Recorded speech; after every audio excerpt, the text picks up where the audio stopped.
All right, loves.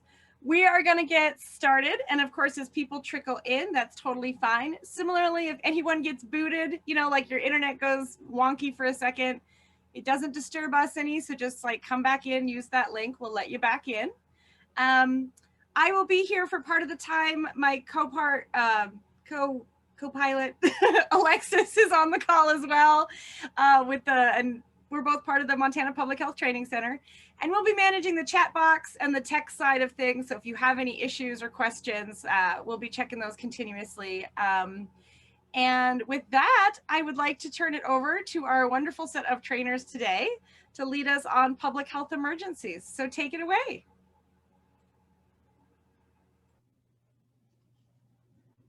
Card Clinic, go ahead and share the slide introduction, the first slide.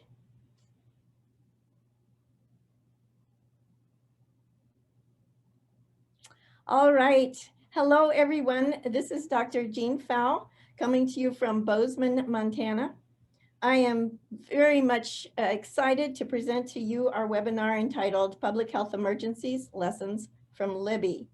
We have an excellent panel of speakers who will be sharing the history and importance of the environmental tragedy that occurred in Libby, Montana, with a focus on public health perspectives.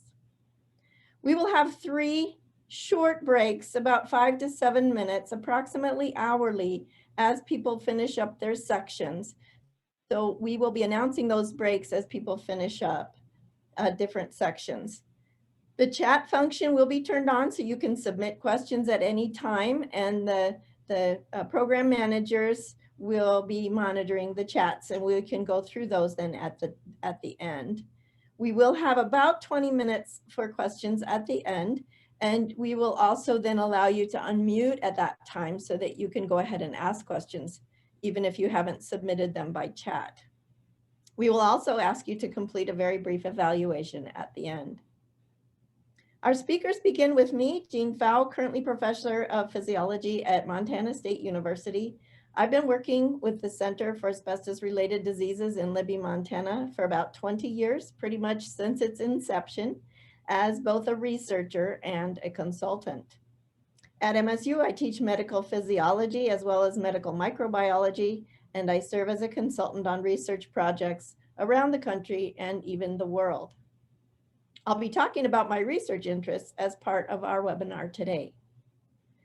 Next speaker is Tracy McNew, the Administrative Director for the Center for Asbestos-Related Disease. She started working at the Card Clinic in 2009, bringing experience in both nursing and nonprofit management.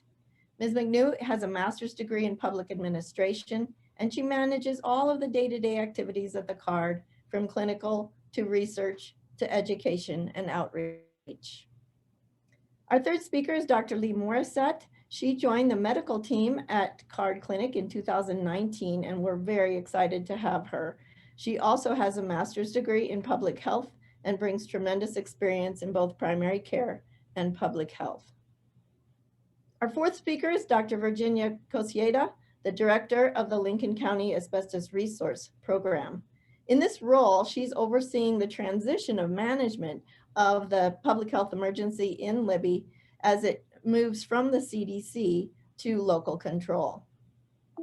She has a wealth of knowledge in biology, including a PhD in microbiology and immunology. So she and I can speak the same language, which excites me. And that ability, that wealth of knowledge, along with her leadership experience, makes her incredibly valuable in handling the complex set of management objectives of the resource program. Last speaker is Stephanie Shaw.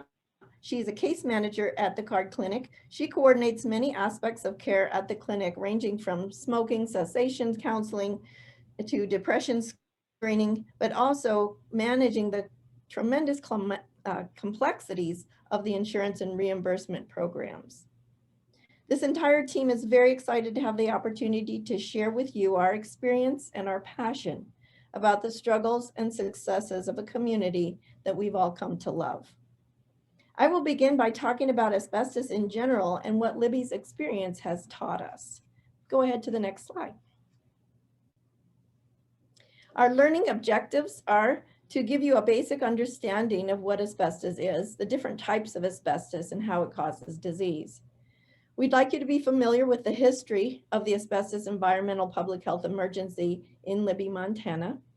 Understand the roles of the EPA, the Environmental Protection Agency, the Centers for Disease Control, the Agency for Toxic Substances and Disease Registry, and the Center for Asbestos-Related Disease, and the entire community within the Libby Public Health Emergency. And we'll be then giving you some ideas on how we have applied lessons learned from Libby and how we could possibly build on that experience to be able to address future public health emergencies. Go ahead to next. So I'll start out, again, I am at Montana State University and basically teaching right now. And I'm going to talk to you about asbestos in general and what we've learned from Libby.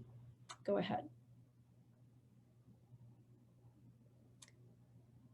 I'm going to be talking about asbestos, and I'm using the term asbestos, but I want to make some clarifications there. There have been some huge paradigm shifts as we've gone through this issue up in Libby, Montana, and it's driven a tremendous shift in our understanding about asbestos and its health effects.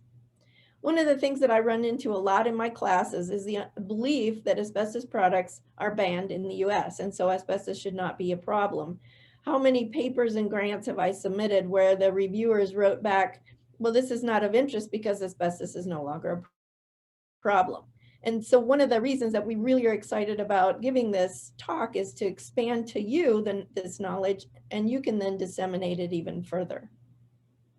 We know now that environmental exposures, which we sometimes call naturally occurring asbestos or NOA, is becoming more common than the occupational exposure that we used to always think of for asbestos. We also have learned from Libby that the effects of some fibers at very low exposure levels produce health effects. And so what we've come to have is an actual reference concentration that was developed by the EPA specifically for the Libby asbestiform amphibole that is 0.000900009 fibers per cc. And at that very low level, we do see pleural disease. So this is one of the first reference concentrations that's been developed for asbestos for a non-cancer outcome. Almost always, the regulatory standards were based on cancers, and we now know that severe pleural disease occurs at much lower levels. We've also learned that there are effects of fibers that do not fit the strict definition of asbestos. For example, I will be talking about the 6 defined and regulated forms of asbestos, but there are a lot of mineral fibers such as the Libby asbestiform amphibole, aragonite, nanofibers, and other elongated mineral particles, and naturally occurring asbestos mixtures that have the same effects. They all cause mesothelioma, asbestosis, pleural disease, and so they certainly should be included in the definition of asbestos, and it's been a problem. I tried to use the term asbestos in my papers regarding Libby amphibole, and the reviewers come back and say, you can't use the term asbestos, it's not technically asbestos. So you can see the problem that we're under as we try to talk about health effects and people telling us that this is not asbestos, when in fact, it has the same health effects that asbestos has. I'm also going to talk to you about outcomes other than mesothelioma and asbestosis, the 2 diseases that we most often think of as related to asbestos. And finally, I'm going to talk a little bit about fiber-specific outcomes. What we've learned from Libby, Montana is that not all asbestos fibers do the same thing to the body, and we see different health outcomes. And we're working very hard to learn what are the determinants, what are the factors about the fibers that determine pathogenicity. Next slide. I like this picture of asbestos. It shows the 6 regulated forms of asbestos. You can see they're very fibrous. You can see they come in different colors, but the striking thing, of course, are all the fibers that are across in all of these pictures. These are simply minerals that come from rock. and they grow in a crystalline form that creates those fibers. These are the 6 regulated terms in the picture, but Libby amphibole is made more out of windchite, richterite, and a minimal amount of tremolite, that white one there in the middle. And so that's why people say it's not really asbestos. And yet the windchite clearly has the same health effects as these regulated fibers. Next slide. This is a nice graph that's shown, that's presented by the United States Geological Survey, looking at the 2 big families of the regulated forms of asbestos. On the right is chrysotile asbestos, also called serpentine, and you can see why it's kind of squiggly and curly, like the a snake, and so that's why it gets that name. And it's able to be woven into fabrics and insulation materials and oven mitts and things like that. Go ahead and click through those pictures, Tracy. So this is woven pipe insulation, woven oven mitts, and even in the movie The Wizard of Oz, the snow that fell on the poppy fields was chrysotile asbestos. On the left are the amphiboles. Those are the 6 regulated kinds, and these are shaped like little needles, and they are have much different health effects. In the pictures at the bottom, you see a bag of the zonolite attic insulation, which was the vermiculite that was mined and in Libby, in the Libby Mountain. And so you can see that it's just rock, and unfortunately it was contaminated with the amphibole fibers.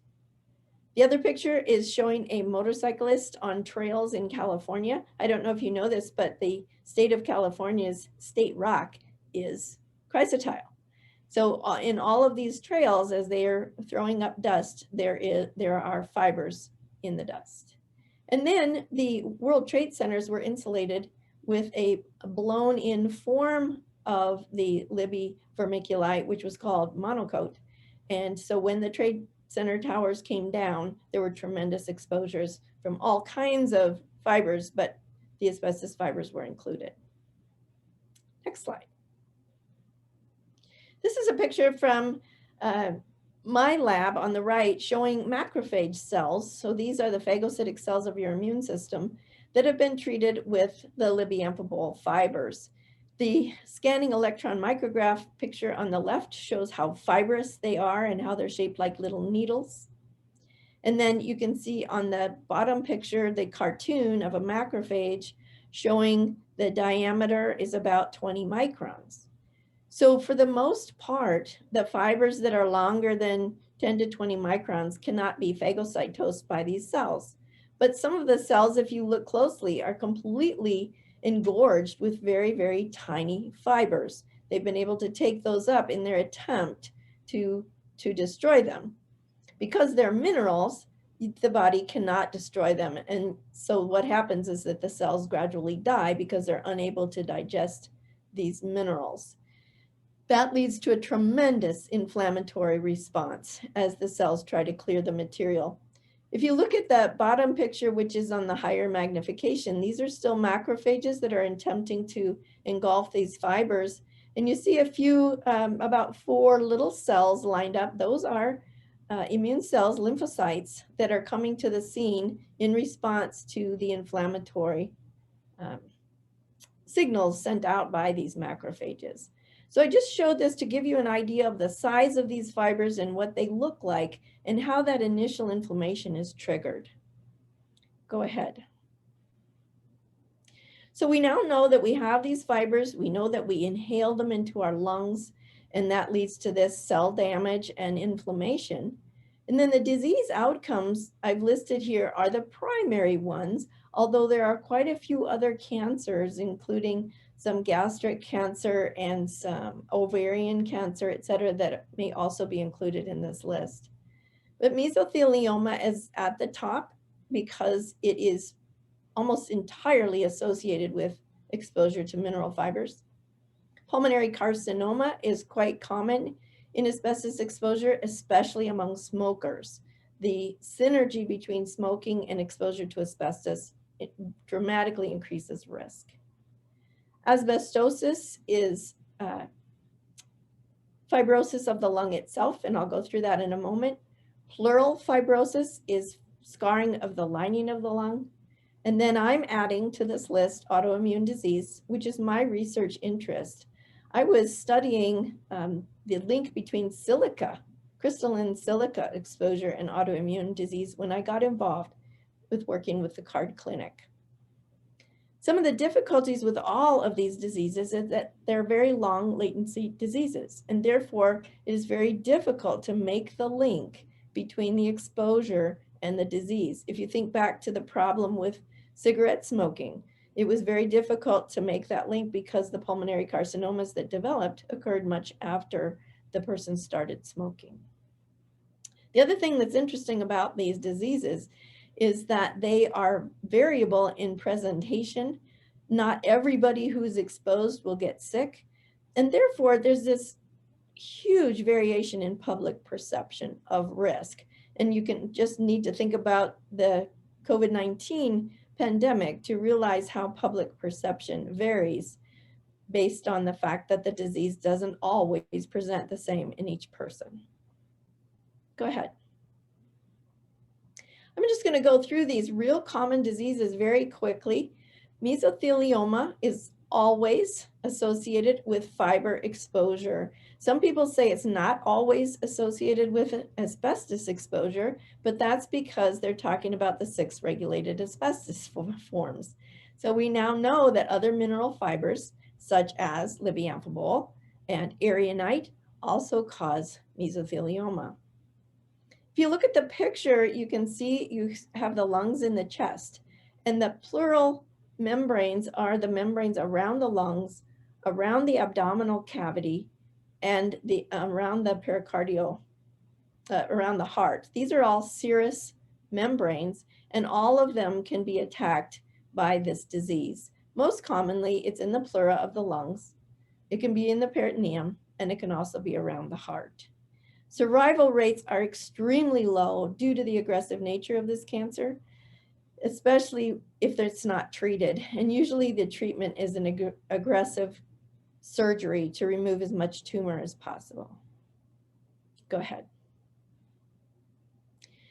This is sort of a schematic of how mesothelioma develops. And what the take-home point here is that the asbestos, or whatever the mineral fibers are, have different ions on their surface which interact with the cells, leading to this inflammatory response by the macrophages. And that leads to reactive oxygen species, ROS, reactive nitrogen species, RNS, which continue this nature of continuous cell destruction and damage. We see chronic inflammation in the chemicals that are sent out because of that, and that all of that leads to damage to the mesothelial cells, which are the cells that line the pleural, peritoneal, and cardiac organ areas. As those cells change then with DNA damage, they become cancerous. Go ahead. These are 2 pictures of pleural mesothelioma, and I wanted to make the point here for screening purposes that the X-ray is an excellent tool to show that something is happening. That's the picture on the left. And what you can see here is the attempt to make a picture out of a 3-dimensional body and make it 2-dimensional. And so what you find is that you really can't tell where this cancer is. You can see that the left lung is pretty full of something, but you don't know what it is. The lung should be clear and black, as it is on the right side of that lung, where you can kind of see the ribs. If you look at the picture on the right, that's actually a CT scan. And so the CARD clinic now has gone to almost entirely CT scanning in order to see these diseases in the lung. You can see now that on the right side of that body, excuse me, I have to cough. That's the same lung that has that cancer in it. And you can see that the cancer is not throughout the lung, but rather in the lining. So this is a pleural mesothelioma that lines right against the chest wall, and it will gradually grow and take over the entire lung. The Other side is completely clear. Go ahead. I put these on here. I'm not going to go through them in the detail, but the take-home point of the upper left side is that we're still seeing mesothelioma cases, even though the actual mining of asbestos no longer occurs in the United States. So a lot of these cases have got to be environmental rather than occupational. And what you also see in there is that it's not only in males, it's also in females, also very likely to be environmental exposures. And this was up to 2013. I haven't found an updated graph, but we know that it's still at least at that level. It has not dropped. So we're seeing approximately 3,000 cases of mesothelioma in the United States that are diagnosed each year. And out of that, approximately 2,500 die in the United States each year, showing the high mortality of this disease. On the right side are just a couple of maps showing where the mesothelioma deaths have occurred. The highest numbers of mesothelioma deaths are the bluest states. And you can see that they run along the northern tier states. They run along our coastal waters where the Navy is, and that we know that the Navy used a lot of asbestos in shipyards. But we can see a lot around Montana and neighboring states where a lot of the material was shipped. So if you look at the lower picture, those red dots are processing sites for the Libby vermiculite that contained the Libby amphibole fibers. And so there's somewhat of a pattern to how those processing plants are mapped out. Go ahead. Next is asbestosis. Asbestosis is interstitial fibrosis. That means scarring of the structural tissue of the lung itself. Scar tissue is made out of collagen. So go ahead and click that so they can see the picture of the collagen. So collagen is a triple helix, meaning it's a helical protein, and then each one of those helical proteins is twisted together. And if you think about that, that hopefully reminds you of a cable. Great cables that hold up our great bridges are built in exactly the same way, giving them tremendous strength. And that means that the scarring tissue is not stretchy. It's very, very strong.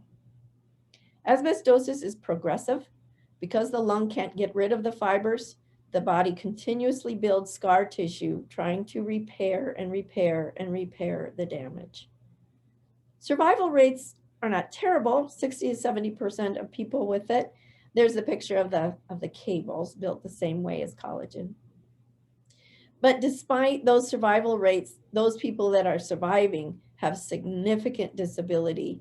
If you've never seen the movie With Honors, with Brendan Fraser and go back one, with Brendan Fraser and Joe Pesci, this one it's a great movie if you haven't seen it, but it has a really good depiction of the progression of asbestosis.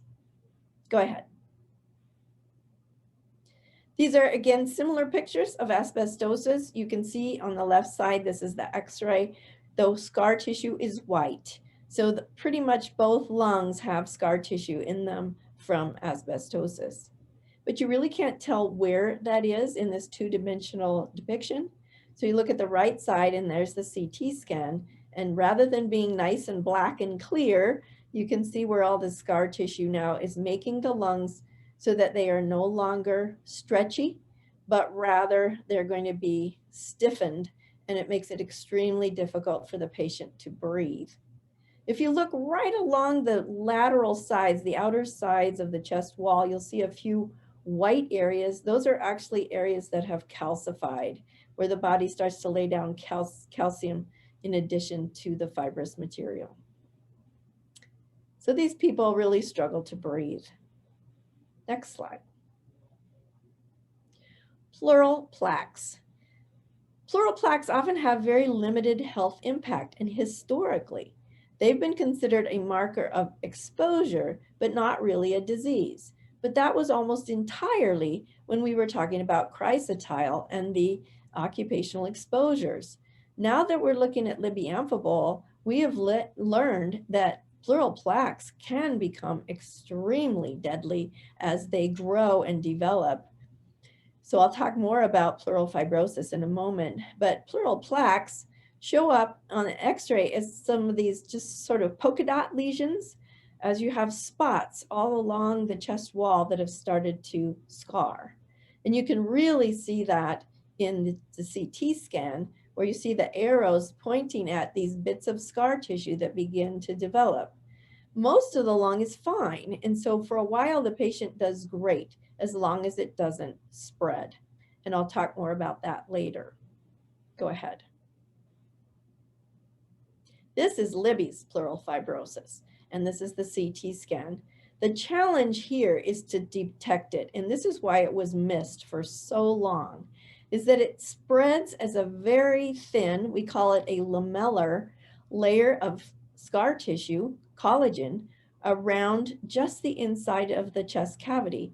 Those little ovals that you see are the ribs, showing up white, and then just inside of that, between the ribs and the lung, is a layer of scar tissue where the little arrows are, and it's in both lungs. If you think of scar tissue being the collagen, it's not stretchy.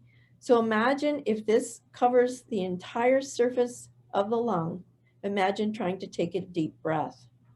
When I'm training my students in the laboratory, I have them wrap a ACE bandage around their chest and tell them to try to breathe. And it's a very dramatic representation of how difficult it is to breathe if your lungs are wrapped in collagen. This disease is by far the most common asbestos-related disease that we see in Libby.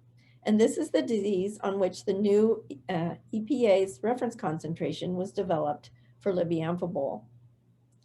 It is usually progressive. It is often fatal.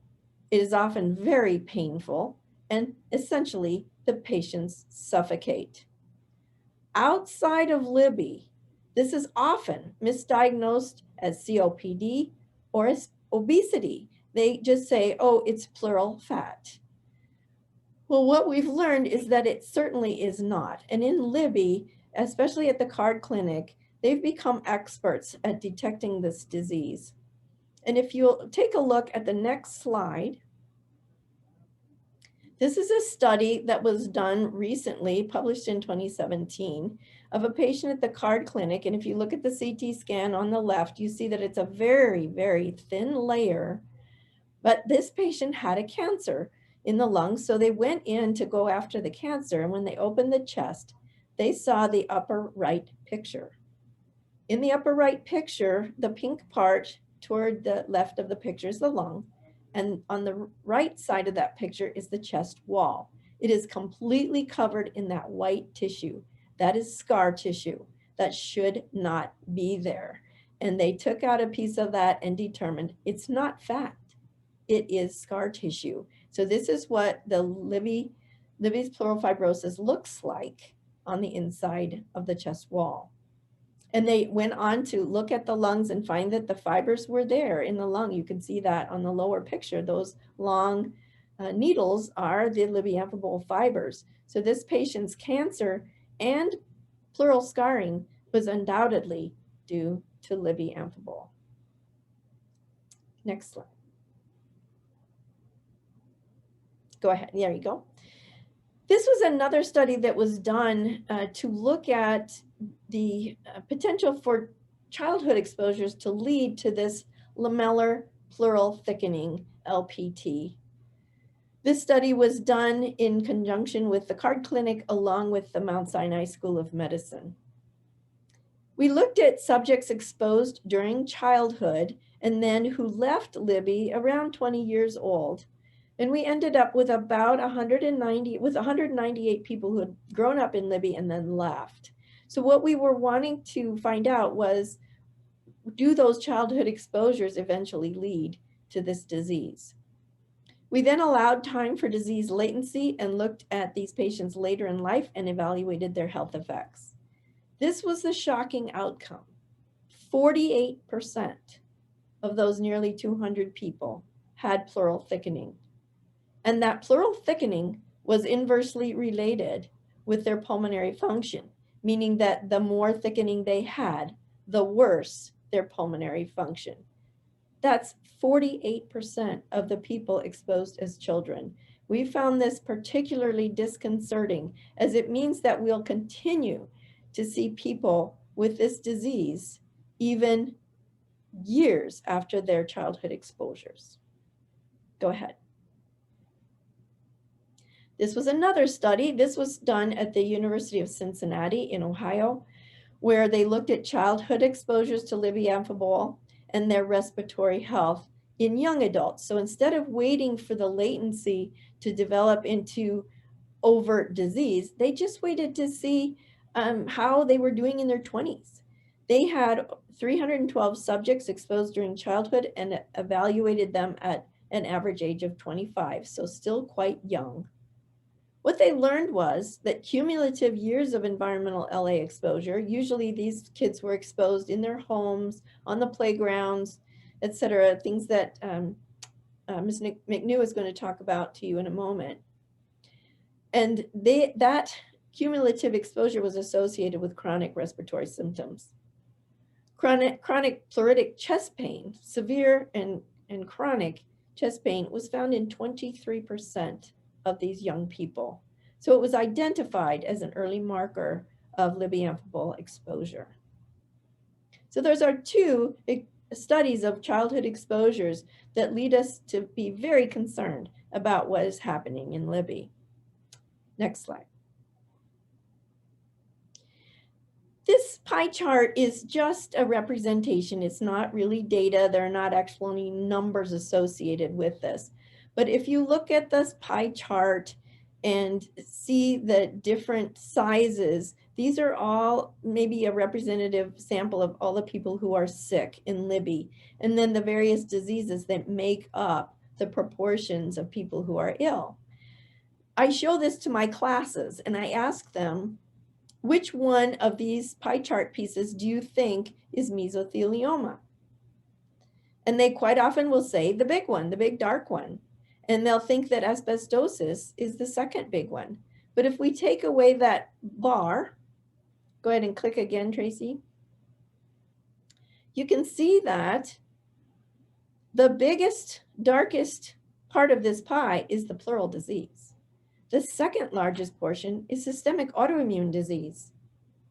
The other ones, mesothelioma, asbestosis, and other malignancies, are actually less frequent than these two other diseases, even though they tend to be our markers for asbestos exposure. So it's something to be aware of, that we may be missing a lot of disease because we're not looking for it.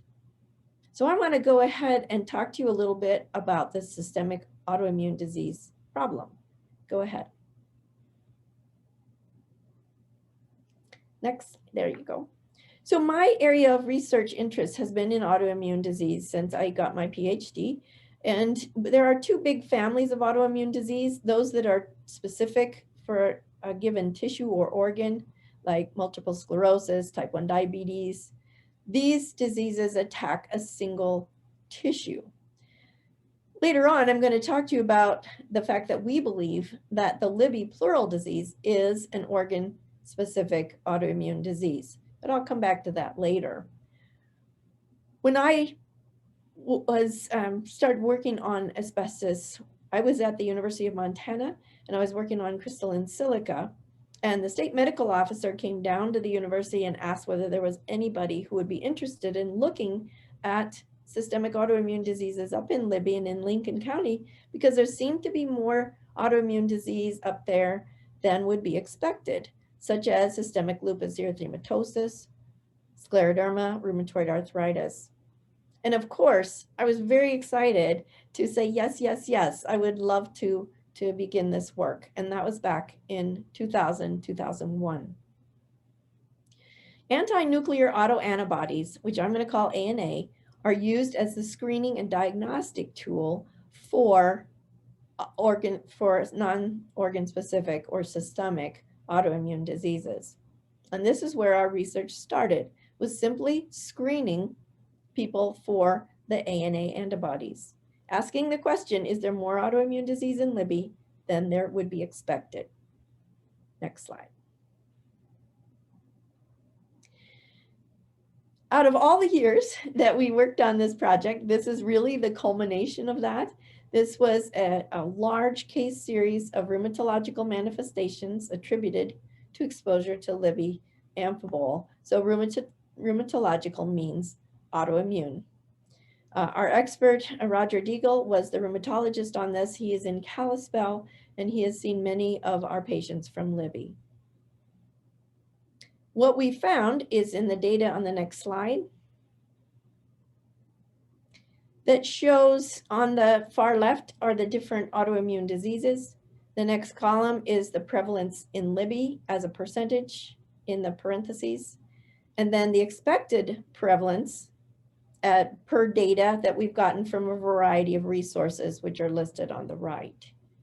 So what we found, if I just can summarize this very quickly, is that out of over 6,000 individuals we looked at, the total prevalence of systemic autoimmune disease, or of autoimmune disease in general, was almost 14%, which is unheard of.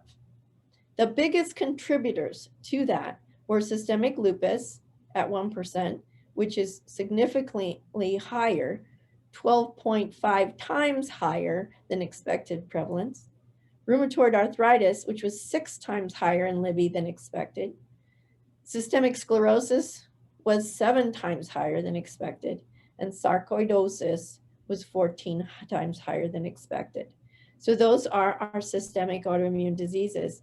The other ones that we do see in Libby, ankylosing spondylitis, psoriatic arthritis, multiple sclerosis, Sjogren's syndrome, are not significantly elevated above expected levels, and neither are diabetes and other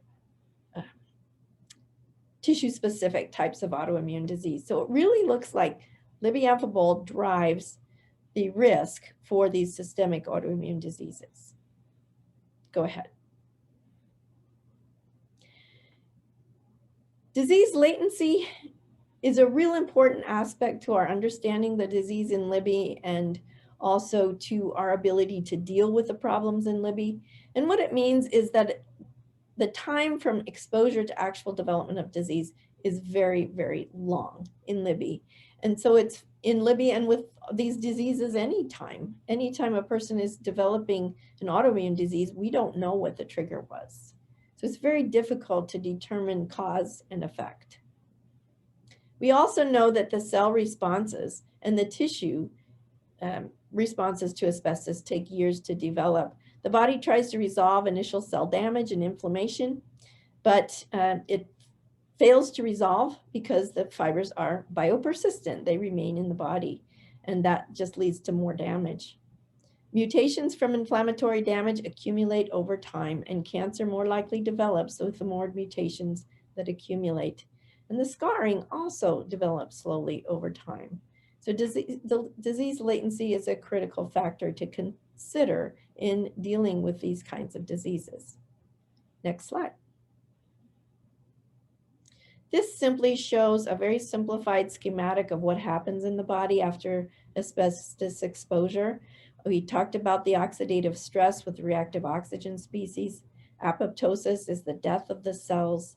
And signal transduction is all the processes that the cells use to try to make their response to the exposure.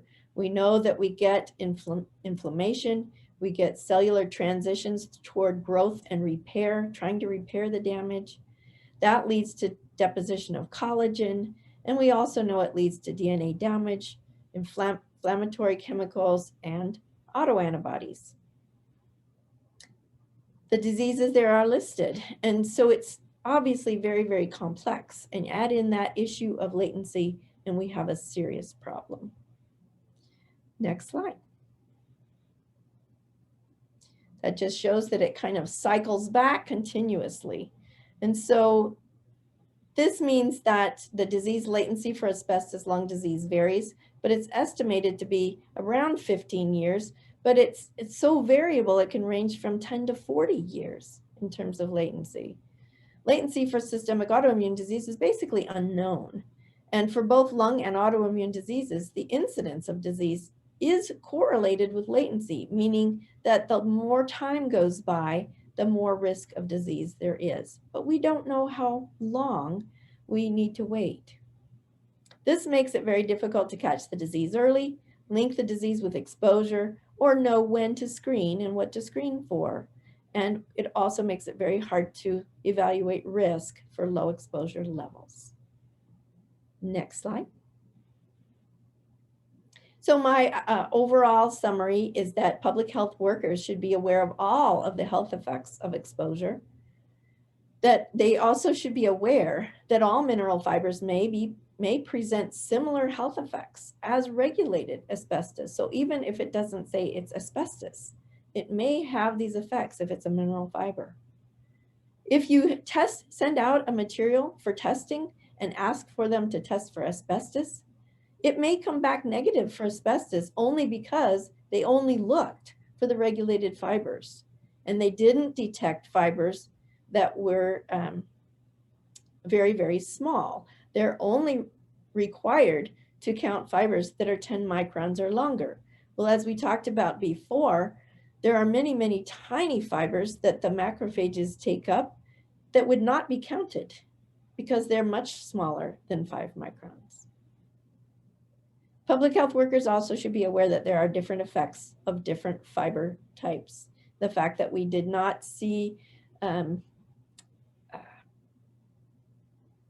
these diseases, these autoimmune diseases with chrysotile, is important to keep in mind. Next slide. Public health workers also need to be aware that young people can get asbestos-related diseases, especially now that more and more asbestos exposures are environmental. Public health screening should include immune markers and testing for autoimmune disease, and we'll talk about how we're handling that in Libby a little bit later. Autoimmune outcomes are less well-known effects of LA than the other diseases, but they occur at a relatively high frequency in Libby and other amphibole exposed populations. We are doing studies in Western Australia looking at the Wittenoom chrysotile mine, and we're seeing high levels of auto antibodies. And there also have been studies in Italy with fluoroedenite, not a regulated mineral fiber, but it looks just like asbestos, and they're seeing autoimmune disease there as well. So it's not just Libby. Next slide. I'm going to turn this over now to Tracy McNew, who's going to talk to you a little bit about the Libby community and the history of what's happened there. All right, thank you, Jean. Can everybody hear me? Yeah, okay, perfect. So just a little bit about the Libby history, and then we'll go on a nice little break and get some coffee. So you can go ahead to the next slide. I am the administrative director here at the Card Clinic. Libby was part of the homeland of the Kootenai tribe, so these are just a few pictures that I found on Britannica and Wikipedia. The Kootenai tribe was actually relocated to the Flathead Reservation in 1855, so we do not have much population anymore in our county. Go ahead to the next slide. The Libby community history after that, hunters and trappers came in the early 1800s. Several forts were built near Rainy Creek. So Rainy Creek is where the mine was. So a few years later, about 100 years later, they're going to find the vermiculite up at the mine in this area. So when it's not disturbed, it's not dangerous. So back then it wasn't dangerous, but later on it will become dangerous. These photos are from our local museum. So the next slide is more Libby community history. Mining has gone back since the 1860s. So a lot of people who settled here for mining. This is a picture from one of the mines, the snowshoe mine. That was one of the bigger ones that we had, and it closed right around 1912 as the vermiculite was being discovered a little bit later. So we've had a large population that transitions because of mining over the years, and that's one thing that's important for our programs because we have lots of people who worked at the mine and then moved away to work at other mines that come back to Libby to be tested. We think about 80,000 people were here during the life of our vermiculite mine, so there are a lot of people out there who could have been exposed just in Libby, not only with insulation in their homes around the country. So this was about 500, 600 men camping along Libby Creek in the 1860s. So Libby's been a pretty big population center for quite a while now. On to the next slide. Earliest area ranchers were here in the 1880s. Lincoln County formed in 1912. Roads and bridges were built. The railroad and first sawmill arrived in 1892. The initial 40 acres became lots and streets, and the town of Libby grew quickly in the early 1900s. So right then, in 1919, E.N. Allen, next slide, sorry. E.N. Allen bought Rainy Creek claims, because that's what a lot of the reason why people were moving here was for mining, and started the Zonalite Company. So what they say happened is he was searching for other things like gold, and had a candle and set it on the wall, and all of a sudden the vermiculite started to expand, and that's how they realized, oh, this is something interesting. And then they did lots of experimentation with it to see what it was useful for.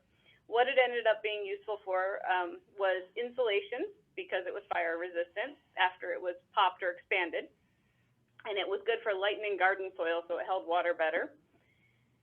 So expansion and bagging plants were in Libby and over 200 other sites nationwide. So this mine really took off, and the material was transported primarily by railroad. The mine was bought by W.R. Grace in 1963, and it was the largest vermiculite mine in the world, producing about 80% of the world's vermiculite. It closed in 1990. But while it was here, it was a major employer in the county. They contributed a lot to the schools and everywhere else. So W.R. Grace was a really important employer and really appreciated in the community. So later on, when they found out that there was lots of bad effects from the asbestos, it was a very difficult thing. And Dr. Lee will talk a little bit more about how the community had some conflict related to this. And to this day, some of that conflict still exists.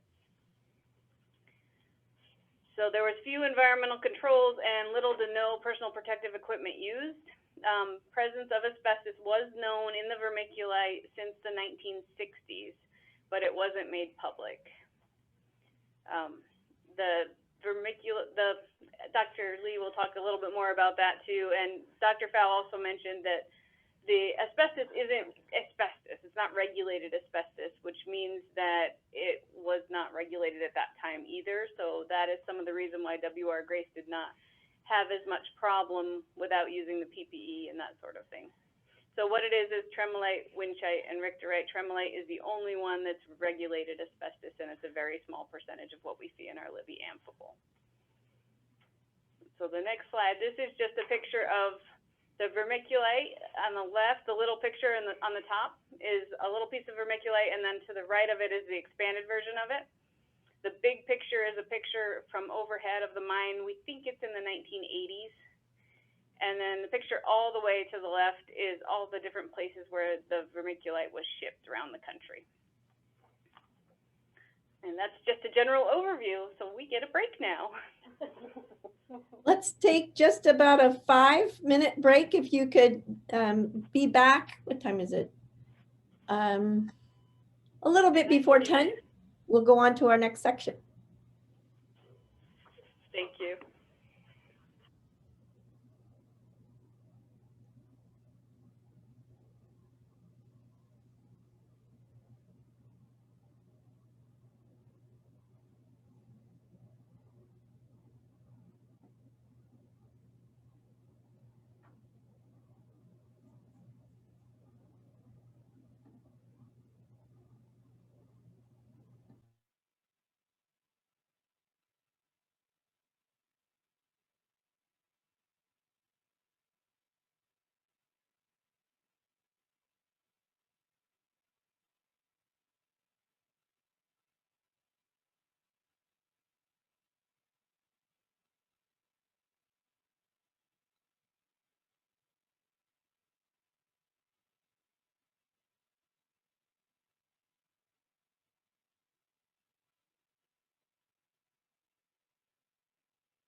Do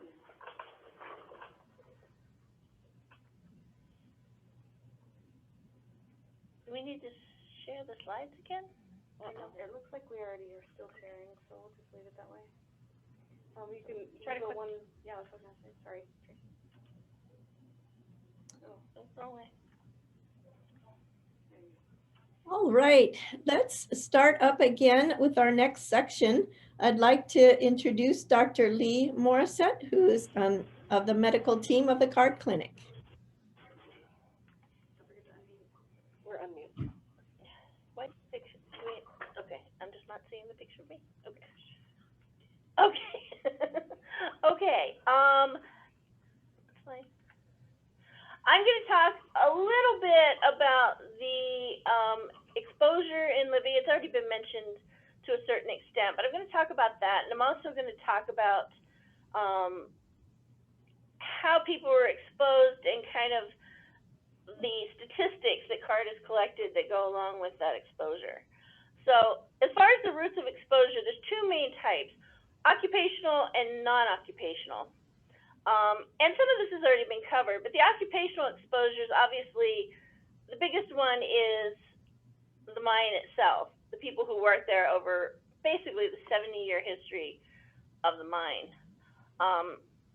As we mentioned before, it was a really dusty environment. There were little to no environmental controls until just a little bit before the mine closed, and then it was a little bit too little too late. There also was pretty much no personal protective equipment being used at the mine. I've had miners come in and tell me that they could barely see their hand at the end of their arm sometimes when they were at the mine. The second biggest exposure group that we had occupationally was from the lumber industry. There was a lot of logging going on in the Rainy Creek area, which, as we said, is the area that kind of surrounds the mine. There were large tailing piles in that area, the leftovers from the mining process. And just because it was so close to the mine, there was also just a lot of dust either floating around and on the ground in that area. Unfortunately, it was picked up by the trees, and so a lot of the trees had the fibers embedded in the rings within the tree. So the people who were cutting down the trees, the people at the mill who were sawing the logs, and the people who worked at the neighboring plywood plant, as they were cutting into these trees, were all exposed to the asbestiform fibers. The third major group of people that were exposed occupationally were the railroad workers. As we mentioned, the ore was transported from the mine site, just below the mine site, to the processing plant in Libby, as well as from the mine to all those 240 other processing plants across the country, mainly by railroad, and a lot of it was done with open-top railroad cars. So as the train is going by, a lot of this vermiculite is flying out of it and landing along the railroad tracks.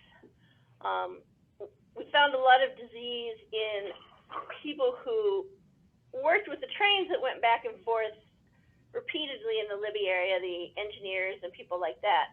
Also with the railroad workers who were repairing or replacing tracks, they were down there working in the dust and in the fibers, so there was a heavy exposure there as well.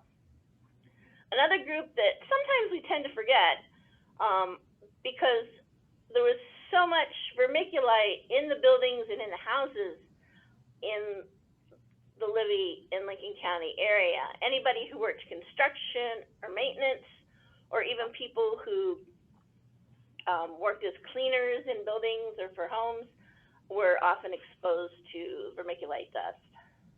So occupationally, there was pretty strong exposure. And that's what most people associate with asbestos-related disease, is the occupational exposure. What was fairly unique to Libby, as well as to a couple of the other places, Whitnum and Italy, that Dr. Fowle mentioned, is that we also had a very large non-occupational exposure. If you think about it, the miners came home covered in dust with their dusty clothes in their family vehicle, which got dust all over it from being up around the mine. They came home and usually their spouse or their mother or their daughter or somebody washed their dusty clothes. And then later on, everybody would pile into the family vehicle that was full of dust and go to grandma's house. So there was a lot of exposure to the families of the workers.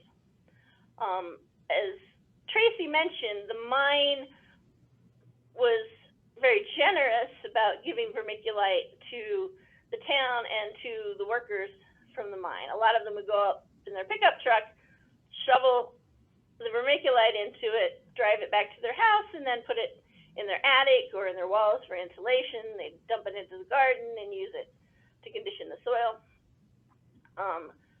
So over time, the vermiculite, especially if it gets wet, will tend to break down and form dust. And we found a lot of people who lived in older homes where the vermiculite had been there for a really long time. They report that there was a lot of dust, coming down from the ceiling, or anytime they went to put in a ceiling fan or put in a new outlet and they had to cut into the wall, they had all this dust come out. So there was a significant amount of exposure from people's homes. Also, there was quite a bit of recreational exposure. The Rainy Creek area, because it was a heavily wooded area, also was a pretty popular place to go hiking, to go hunting, to go ride your motorbike. The high school kids would go up there and drink. So a lot of people spent time in the Rainy Creek area. Rainy Creek comes down from the mine area and it empties into the Kootenai River. And where the creek empties into the river, there was a conveyor belt that carried the ore across the river to railroad cars on the other side, because the railroad track ran along the far side of the river.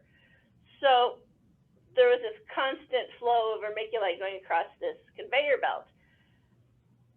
And surprisingly enough, it was a really good place to fish, people tell me. So people would spend hours right around that conveyor belt fishing. As Tracy mentioned, there was also vermiculite that was put on the surface of the ball field and track that was meant to make it a nicer, softer surface for sporting events. The picture on this slide is a picture of the processing plant in Libby. And I guess I could say it's adjacent to the ball field, but it's basically on top of the ball field. What you can't see in this picture is that around the processing plant, there are a bunch of piles of vermiculite. And it was extremely popular for the kids to go and play in the piles of vermiculite. They would sit on something and slide down the piles. They'd use the piles to build sandcastle-like things. They'd bring their parents' lighters and heat it just to watch it pop, kind of like popcorn. So that was all exposures that were within the community, and people didn't think it twice. They didn't really realize that this was how dangerous this was. I've heard some of the most interesting stories from people. Most of us are familiar with stringing popcorn to put around a Christmas tree. Because the vermiculite's shiny, a lot of people would pop it and then strain the vermiculite and put it on their Christmas trees. Other people who are particularly poor used it as a food filler as well. People would mix it into things like their ground beef to make it go further, and so they were actually eating it. So there's quite a few stories of interesting exposure routes. On top of all of these things, because the mine was so close, it was about 7 miles from the town, and downwind, there was just a lot of dust throughout the town, just kind of everywhere. So a lot of non-occupational exposure that you don't see in a lot of other cases with asbestos. We pulled some statistics from our database. We have kept records from when CARD first started to screen patients in 2000. One of the first things you want to look at in any kind of exposure case like this is how many people were exposed, which is really difficult to quantify. As Tracy was saying, there was a large fluctuation in the population at any given time here. The mine was open for a 70-year period, so there were a lot of people that were alive or dead, or they left, came back during that time. Especially in the 1960s, when the Libby Dam was being built, there were a lot of people who came in to work on the dam. They were here for 2 or 3 years and they left, so those people were exposed as well. As Tracy mentioned, there have been estimates that just in Lincoln County, over the life of the mine, the exposure could be probably around 80,000 people, but it's really difficult to say exactly. The current population of Libby is about 3,000, and there's roughly 20,000 people now in Lincoln County. When you look at the number of people that we have screened so far, and this includes some of the initial screening that was done through the CDC early on, but between 2000 and 2010, there were just a little over 4,000 people screened. Between 2011 and 2019, CARD screened an additional 3,400 people. The ones that CARD screened had to meet our grant eligibility requirements, which are they have to have no prior diagnosis of asbestos-related disease, and they have to have a proof of presence in Lincoln County for at least 6 months, at least 10 years ago. And Stephanie will talk a little bit more about that in a bit, but interestingly enough, of the people that we screened during that 2011 to 2019 period, 35% were over the age of 65, 6% were under the age of 35, and the rest were in that middle age range. Of that group, 63% of the people that were screened actually were living in Lincoln County at the time they were screened.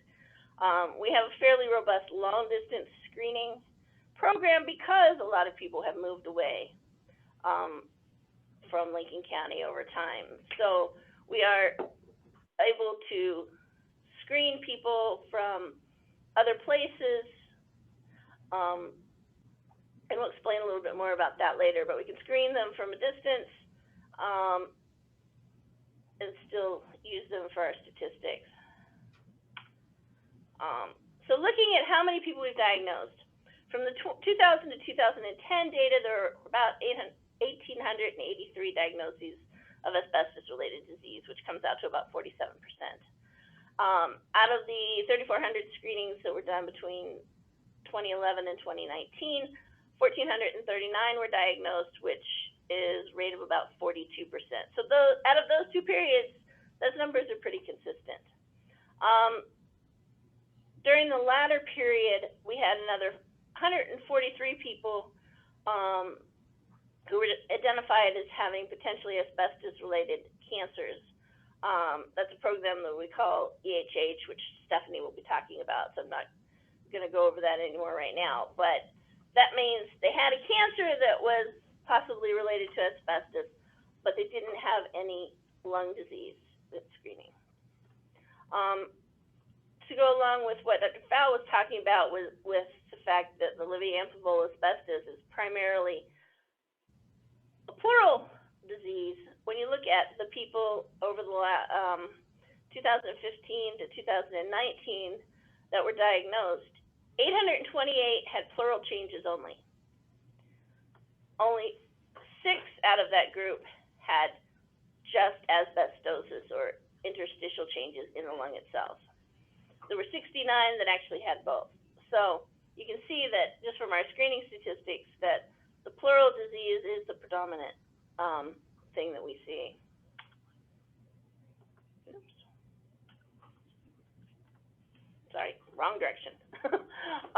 Looking at the mortality data, I kind of separated this out. We have mortality data from 2000 to 2010. Over that time, there were 237 identified deaths, but we could only get death certificates and good medical information for about 203 of those. After that was reviewed by best evidence, we found that the deaths that were asbestos related constituted about 55%. That includes 78 that died from non-malignant asbestos-related diseases, primarily lung disease, and then 34 that died from asbestos-related cancers. So this may not be their primary cause of death, but on the death certificate, you have primary and secondary cause of death, and then you have contributing factors. So it may not have been the actual cause of death in all of these, but it was a contributing factor, at least for the ones that we counted here. The new mortality data for the last decade is still being evaluated. So I can't give you a lot of data on that, but we had 741 deaths that had death certificates and good information. Just the first kind of pass through it, looking at lung cancer and asbestos-related cancers, as well as asbestos-related lung disease, about 25% were found to be asbestos-related. So that's probably going to be higher because there's still records that we need to go through that weren't obvious at first glance. So that data is definitely going to change, but that's what we have so far. This is just a slide that shows you asbestos-related deaths in Montana. Libby in Lincoln County is pretty much always at the top. The first thing we think about being in public health in the medical profession are the medical effects of a disease. But there are a lot of community effects that go beyond that. One of them is poverty. If you look at Lincoln County, we have the 5th highest poverty rate in Montana. It's running approximately 20.3% when I pulled the slide. The U.S. poverty rate is half of that. Because of the loss of jobs, you know, the mine closed down, most of the mills have closed down. That took away the two main employers for the county. So when you look at unemployment rates, the U.S. unemployment rate sitting at just below 8%. Montana unemployment rate just a little over 4%. Lincoln County has the highest unemployment rate in Montana at almost 13%. This picture is actually from one of the Seattle Post-Intelligencer articles that really started off this whole thing, and we'll talk more about those in a little bit. Let's see if I can get this to work. This is a very short video from the EPA. They talked to the EPA people who came in to do the initial assessment, and it just talks a little bit about the effect on the community.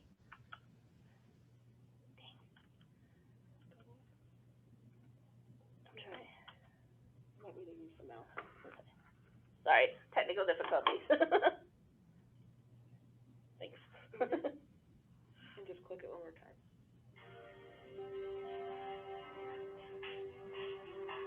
Libby, Montana is like most small towns in America. What sets Libby apart, though, is asbestos. Lots of it. Vermiculite ore, which was mined and processed there for over 70 years, is contaminated with tremolite, a naturally occurring, relatively unknown form of asbestos. You can see all these areas of plaque. Escalated occurrence rates for lung cancer, asbestosis, and mesothelioma in the community prompted U.S. EPA to dispatch an emergency response team to Libby in 1999. And what we found shocked us. we expected to see something that was limited to workers or former workers, but what we saw was a problem that had spread around the community, and disease rates that were 40 to 60 times the national average, and we've been working on it ever since. And we found that the vermiculite contained quite a bit of asbestos, and it had found its way into the town in various places, in people's homes, in the schools, in the parks, and we've been working on that ever since. In its heyday, the Libby mine produced 90% of the world's vermiculite, which was processed and marketed as building insulation and a soil additive. It was sold commercially all over the world, but here in Libby, Montana, where it was produced, of course, people could back their pickups right up to the processing plants and load the pickups up and take it home. The stuff is just all over Libby, Montana. People have used it for everything. As attic insulation, in walls, put down just loose on driveways. It was used as a soil amendment in yards and gardens around town. You just really find it everywhere.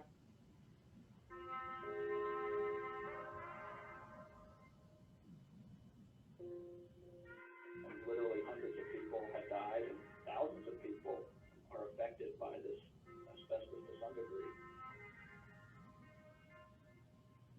Yeah, I went out and turned my flag upside down. I was very severely criticized that I was disgracing the flag, which I would never do. I served under that flag and would again. I think that was just my little protest and calling attention to the plight of my family and others.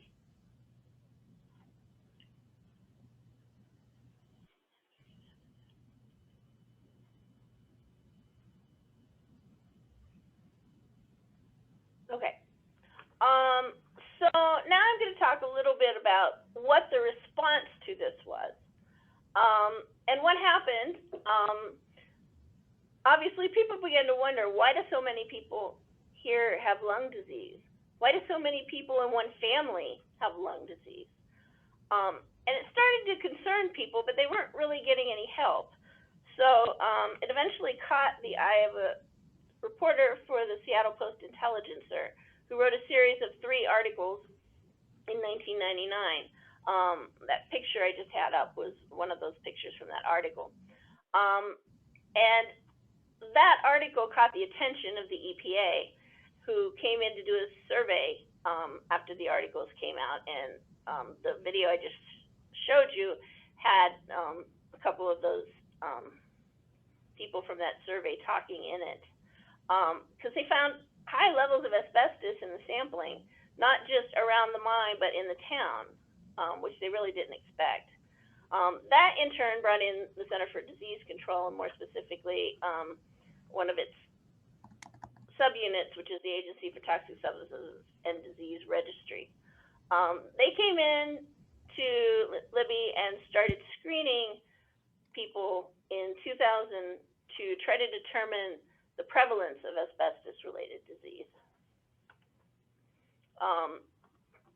That led to, in 2002, Libby being placed on the Superfund site. In 2009, the EPA declared its first ever environmental public health emergency in Libby. While that was going on, the local hospital, which at the time was St. John's Lutheran Hospital, is now Cabinet Peaks Medical Center, along with leaders from the community and the county medical officer, Dr. Brad Black, who is still our medical director here at CARD, decided that the screening was going on, but what about the future? There was probably, they realized that there was probably going to be a need for ongoing screening, not just what they were doing in 2000. They also realized that all these people were being diagnosed, so how are we going to take care of those people? So they all came together and they set up the Center for Asbestos-Related Disease, originally as a hospital department. In 2003, we became an independent 501c3 nonprofit with funding from a renewable grant through the CDC and ATSDR.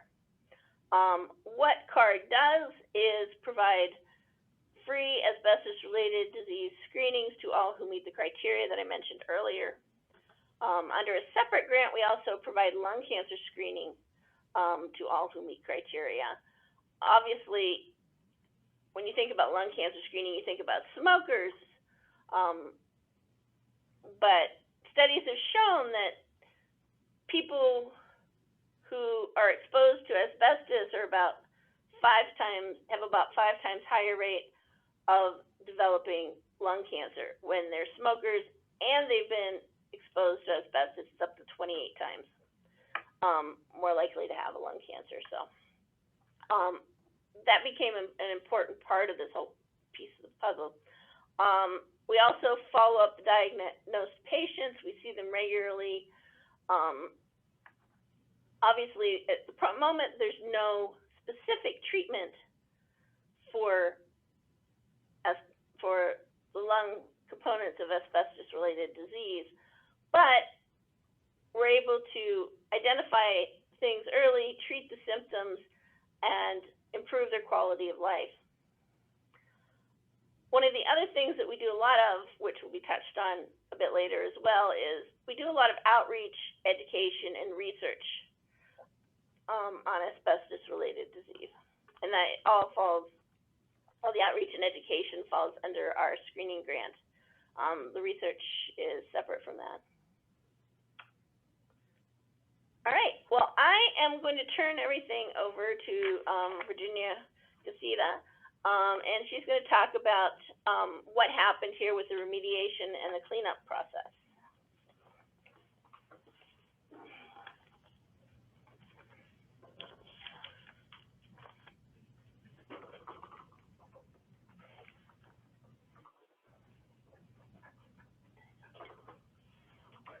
Thank you again to the CARD Clinic and Dr. Fowl and this training program for allowing me to speak.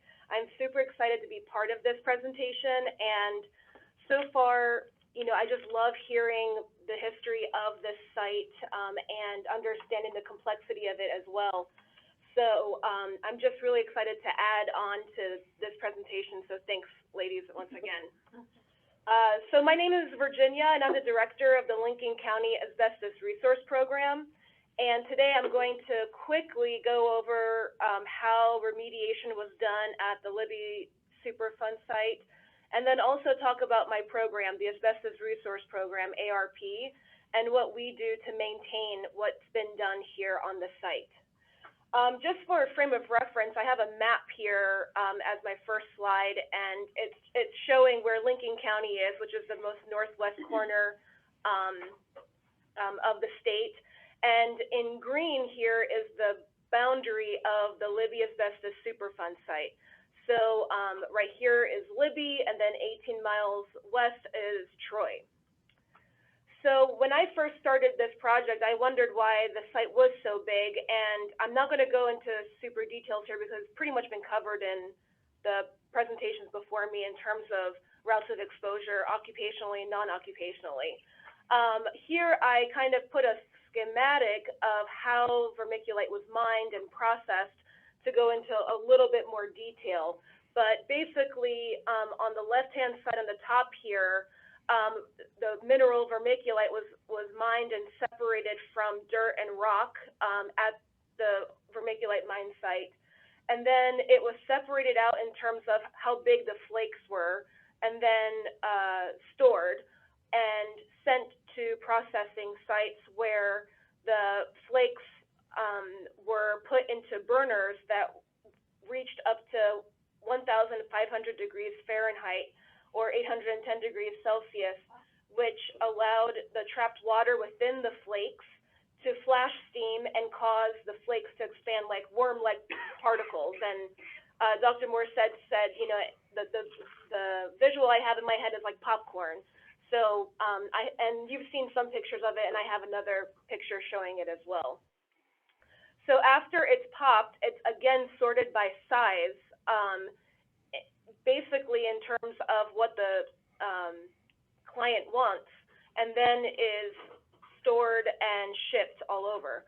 So one of the reasons why the site is so big is part of the reason is basically due to the processing and mining of the mineral itself. and then the transportation and storage of it on the roadways and railroad, which was already talked about, and I'll touch that subject a little bit more later on. And I believe this picture is kind of already shown during Tracy's bit, but this is basically a picture of the nationwide distribution of Libby ore by county in tons. And if you can't read it, or if you can't read the legend, you can look at the picture and see, if you see a big black dot within any of the states, that's representing 300,000 tons or more of vermiculite ore that was sent from Libby. And then as the dots get smaller, it's less and less. But really, you can see it was nationally distributed. Almost every state has a dot in it. And this was based off of approximately 80,000 invoices that EPA obtained from W.R. Grace that documented the shipments of the vermiculite ore made from Libby between 1964 and 1990, when the mine closed. And like what was said before, this mine supplied 80% of the world's supply of vermiculite. So although today we're talking specifically about Libby and Troy, this is a global issue. The other reason why the Superfund site was so big, and again pointing back to the exposures, is because of the property owners' use. So this product was mainly used as home insulation and fireproofing, and it was also mixed in with soil in the gardens, and that was already talked about before. But one thing that I wanted to point out here is that it was also mixed in with chinking that was used for log homes. It was mixed in with concrete, plaster, and then actually last summer we found a new product with roofing tar material mixed in with puff vermiculite insulation. So it was mixed in with everything. And I put here an ad that, you can find these ads all over the place. And this was circa 1956, and if anyone's a fan of Mad Men, which I am, you know that from 1930s to like the 70s was the heyday of advertising. And so you can just imagine what kind of cartoons and situations they had to say, Zonalite's the best.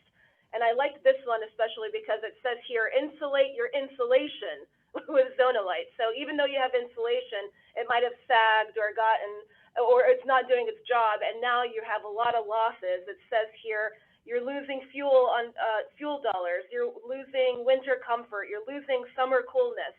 So, on the side here they have simple instructions: open the bag, pour it in, level it out, and enjoy.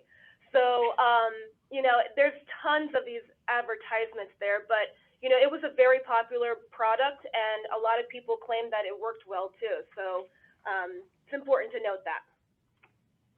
So the Superfund site is split into 8 operating units. And so this picture shows physically where they're at. My part of the presentation will focus mainly on 2 operating units. Operating Unit 4, which represents residential, commercial, and public lands within Libby, and that's in the dark green. And then in Operating Unit 7 in Troy, which here is represented in purple, and that's also representing residential, commercial, and public lands. The other parts of the Superfund site cover the processing facility, the exporting plant, which now is a beautiful park called Riverfront Park. It also includes the former vermiculite mine, the expansion plant area, which is now a business center owned by the county. It includes the BNSF rail corridor and the state highway corridors that are in between and encompassed by Libby and Troy within the Superfund site owned by Montana Department of Transportation. And I think, and it's important to note that there's responsible parties. So certain sections and certain operating units are owned by companies or by the state Department of Environmental Quality. And so I just wanted to note that since, as of this year, Montana Department of Environmental Quality, or DEQ, is a lead agency for 6 out of the 8 operating units.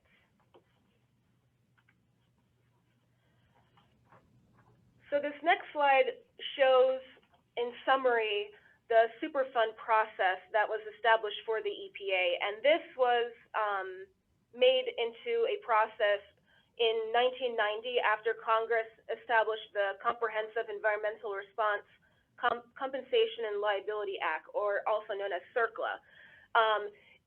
Another, I guess, a shorter term for this process is called the Superfund process, because funds are basically put into a site when the EPA recognizes that there's a contaminant and has federal permission and federal funds to go in to clean up the site.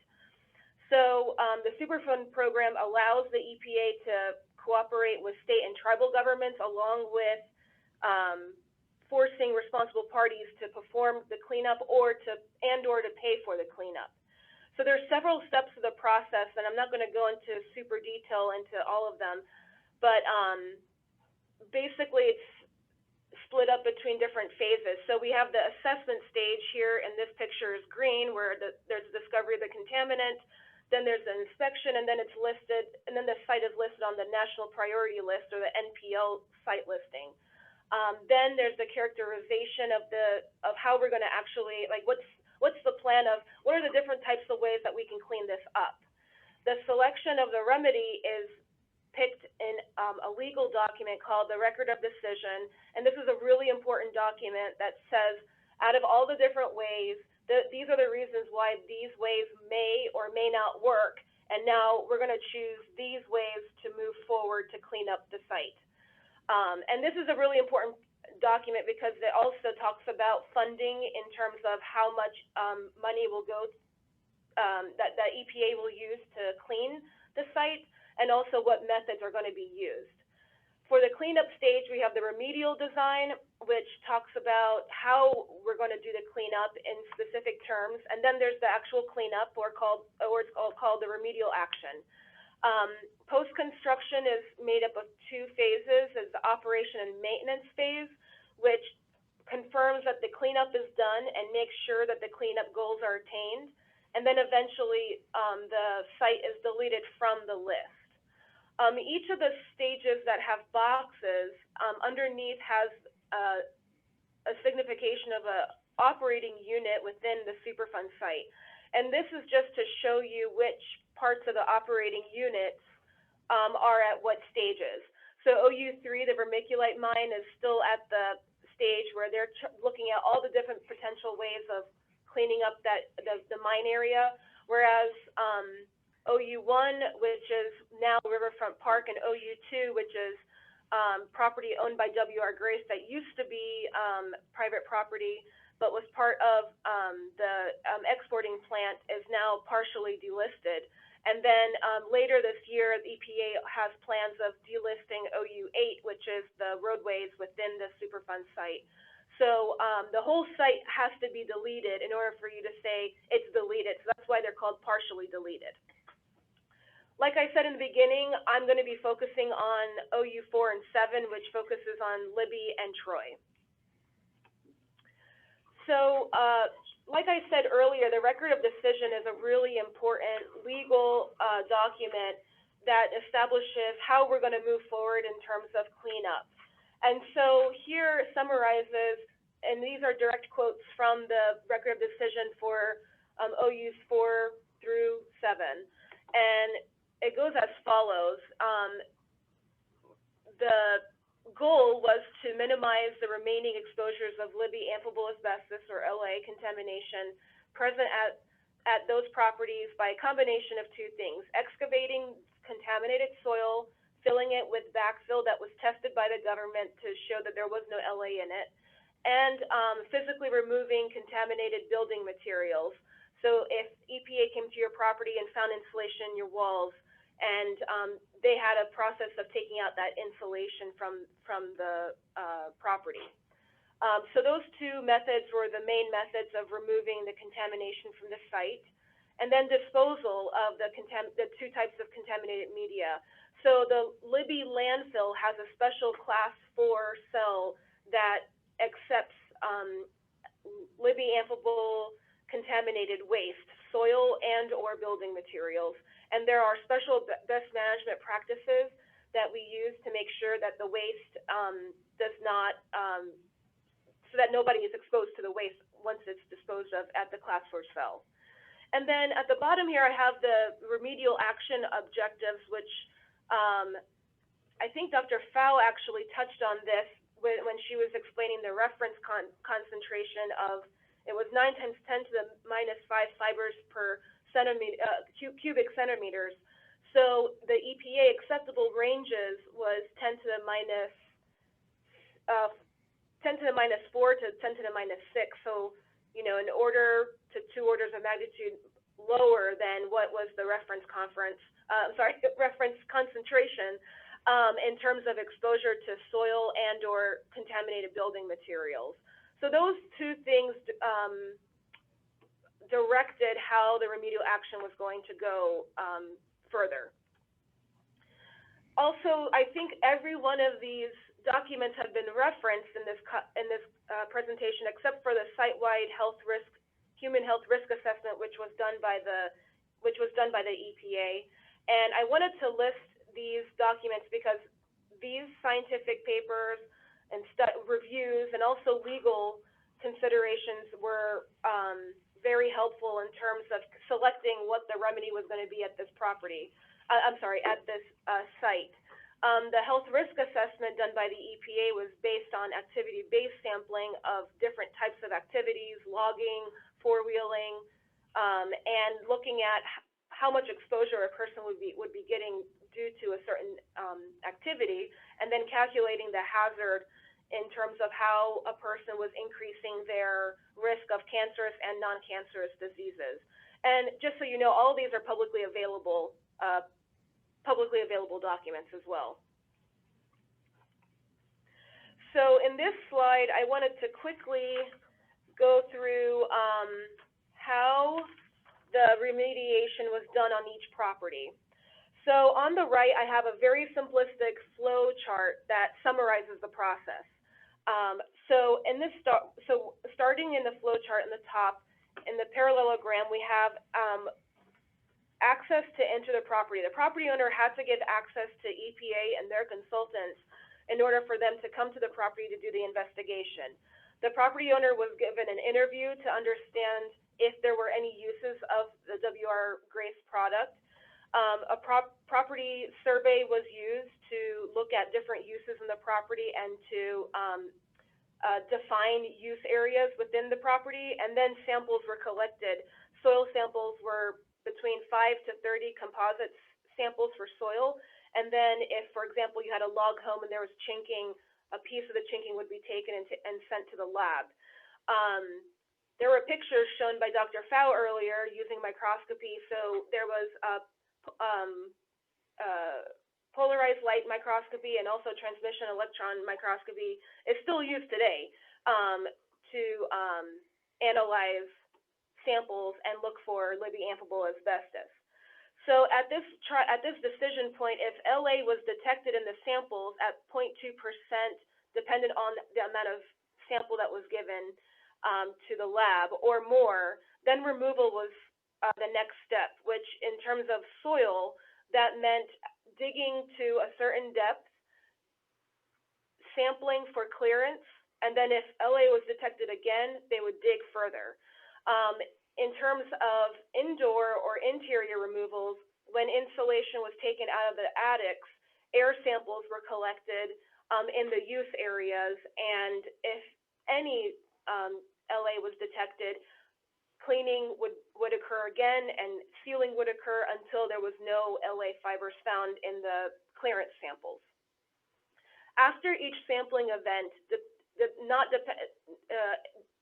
and it didn't matter if you had a removal or not, each property had what they called a property status.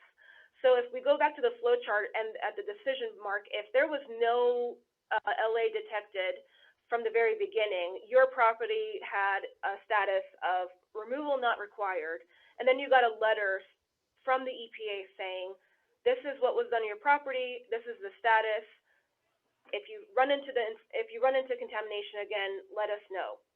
If removal was done, doesn't matter how many times, and it doesn't matter if it was exterior or interiorly, you had a status that was removal completed or response action completed. So this flow chart is really simplistic, and I could honestly do a whole day's worth of talking about the sampling, but this gives a picture of what was done and what is actually still being done to maintain the site. So there's a couple of things that are still that are very complex and aren't so simplistic. So for example, the remedial action protocols had changed throughout the time they were here during remediation. That was from 2001 through 2019. And that's, understandable because of increase of technology and knowledge, basically, and experience. There are areas called non-use areas that were designated. So if you had an 11-acre lot and two of the acres were used for residential uses, the rest of it was wooded.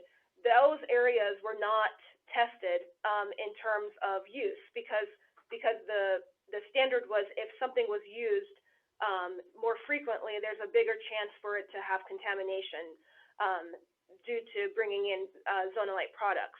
So right now in 2021,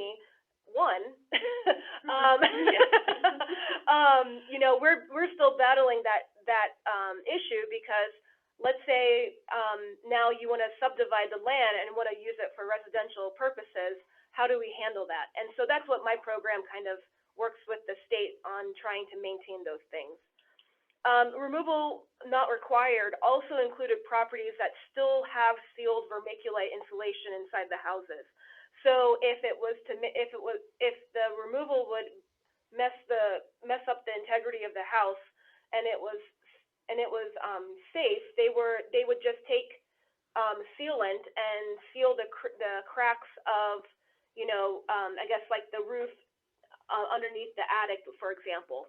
And so some of the houses here still contain that insulation, and so my program helps to get that stuff removed if the homeowner would like to. So there's a couple of things that there's a lot of ins and outs that are not official that make this a more complicated process, but it works, and it has worked. And so here I was going to talk a little bit about the the structure and what asbestos, what vermiculite looked like, but that's already been done, so I'm not going to go over that. On the right-hand side is a picture of a property owner last summer in July called us and said that they were doing some remediation, they were doing some renovation, and they think they had vermiculite insulation in their house. And so that's definitely an example of how this happens, where a person is just doing renovation in their home, and then all of a sudden they run into it. And so I'll talk a little bit later about how my program deals with that. This is pictures of the exterior removal. So like I said, exterior was taking out soil from the property, and so there's a lot of heavy machinery, people, and PPE. Everyone knows about the magic orange fence that was, outlined around each property that had the removals done. So this is just a picture of what, Libby looked like for a really long time. This is a picture of interior removal where you have a person inside of an attic on the bottom right vacuuming up the insulation that was in the attic, and then it's sucked into a HEPA filtered blue box, and behind that is the vacuum that's supplying the vacuum force. And so that blue box would have to go to the class 4 cell where there's a misting tent that you basically created moisture so that when you open that box, there would be no dust coming out, and it was keeping everything moist and keeping it down. So this is just a picture of what, was typical in terms of interior removals. This slide shows from the final remedial action completion report published by the EPA last year, because remedial action was complete in 2019. a summary of all the numbers of properties that had an investigation, the different types of statuses, but also there were a couple of properties that refused access of the EPA to do an investigation. Right here there's about 216, which now the number is a little bit less, because my program's working with people that are trying to get those notices removed.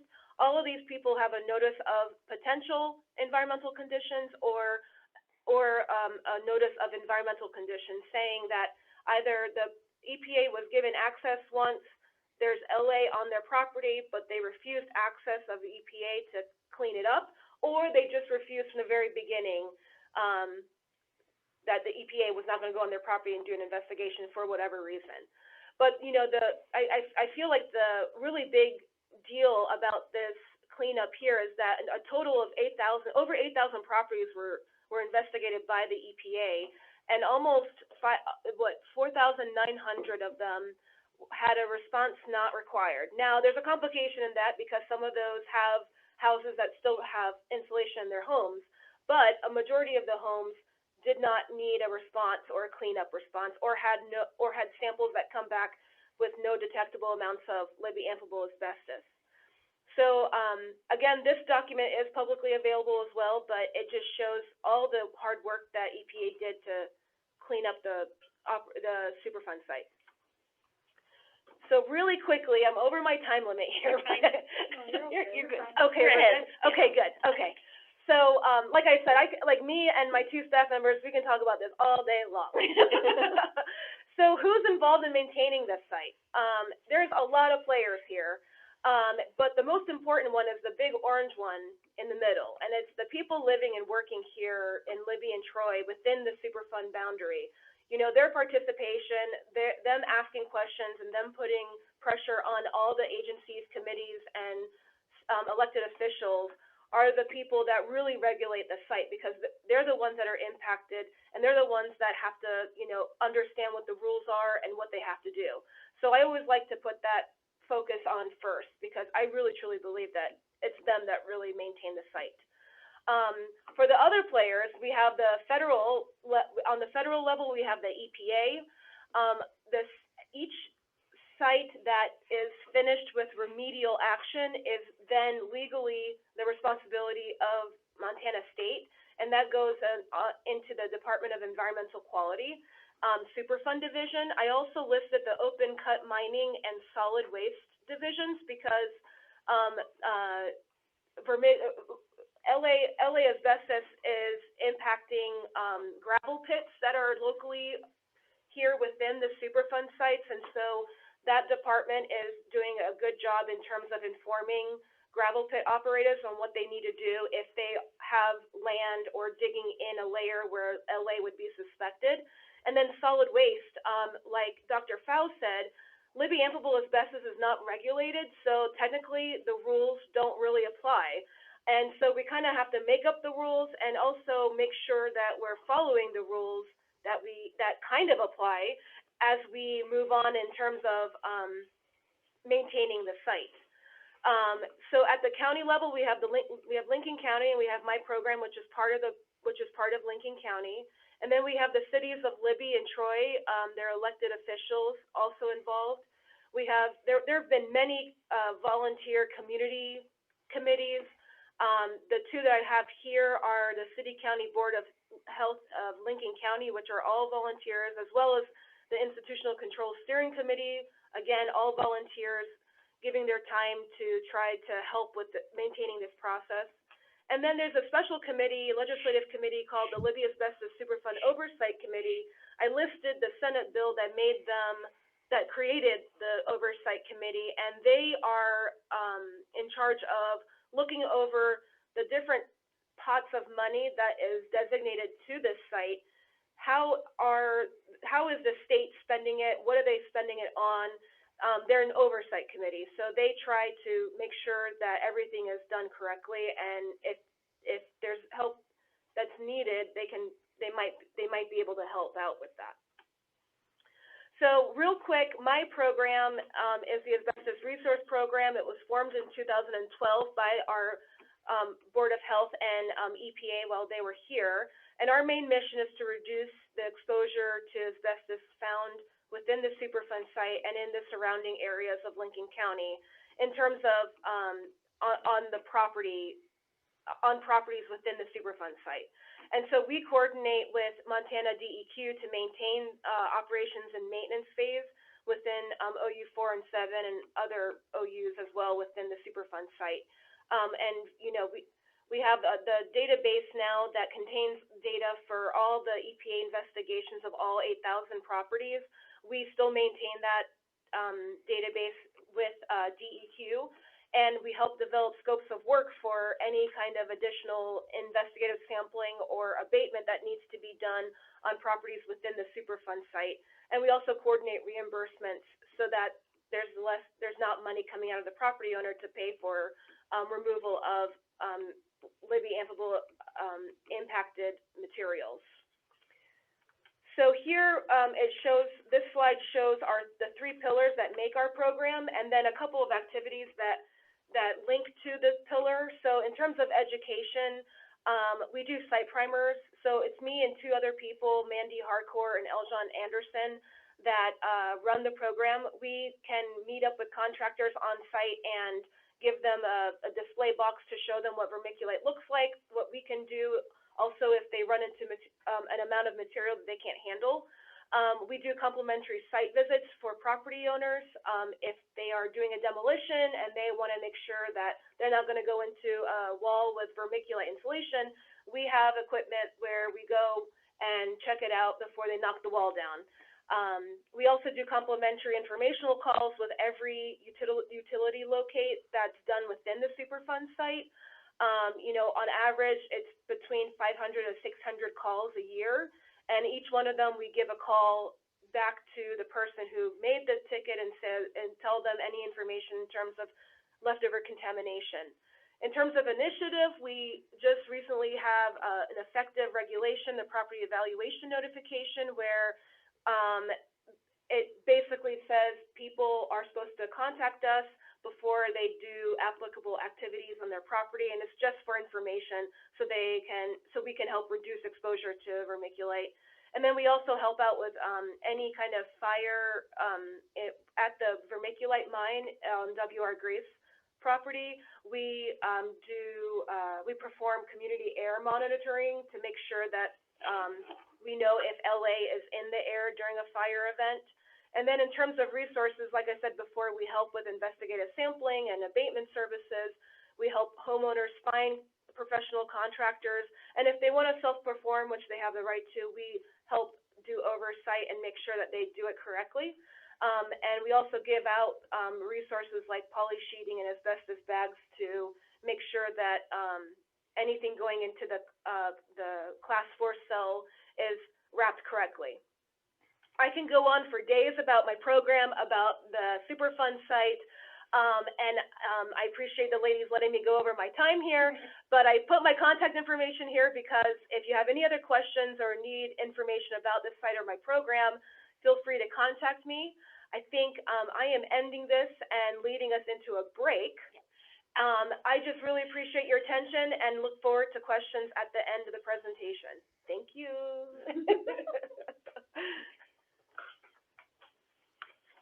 Thank you, Virginia. This is Jean again. As Virginia said, let's go to about a 5-minute break and we'll start up again at 11 o'clock. Thanks again. All right, everyone, we are ready to start the second half of our webinar. We hope you've enjoyed the first half. I very much enjoyed Virginia's talk. That's a tremendous amount of work that's gone on in Libby. So to start this second part is I reintroduce Tracy McNew, who will be talking about other activities that have gone on in Libby regarding the public health emergency. Okay, thank you, Jean. So just back to the CARD clinic itself. CARD stands for Center for Asbestos Related Disease, of course, and There's a picture of our building down there. We just recently redid our parking lot, so we have some parking closer to the building, and it's a little bit safer, and we have a handicap door entrance that was donated, so we're excited about that. We provide advocacy, care, resources, and hope to the Libby community and to individuals and communities across the nation impacted by Libby amphibole asbestos and asbestos-related diseases. Our organization is a 501c3 nonprofit. We were formed in 2003 as an independent nonprofit. Dr. Black, our medical director, was actually forming CARD as part of our hospital back in 2000, right after the ATSDR initial screening, but decided to become an independent nonprofit because we really wanted to focus a little bit more on research, and the hospital was not as interested in that topic. So our oversight is a board of directors. We have 9 people on our board of directors, and they're all community members from various walks of life. We have a lawyer, we have a few retired people, a Forest Service person, local business owners. So it's a good mix of people. We're primarily run by a medical director and administrative director. Dr. Black is our medical director, but Dr. Lee's about to take over as he's moving closer to retirement, and of course I'm the administrative director. We have 3 medical providers, so we also have a physician assistant, and each one of those, of course, has a nurse. 2 respiratory therapists, so everybody who comes in basically gets a breathing test before they see our provider. And we focus largely on outreach and education. We have research associates, which is unique. Again, the reason why we formed our own 501c3 is to do research, so everybody comes in and sees a research associate as well as the nurse and the doctor.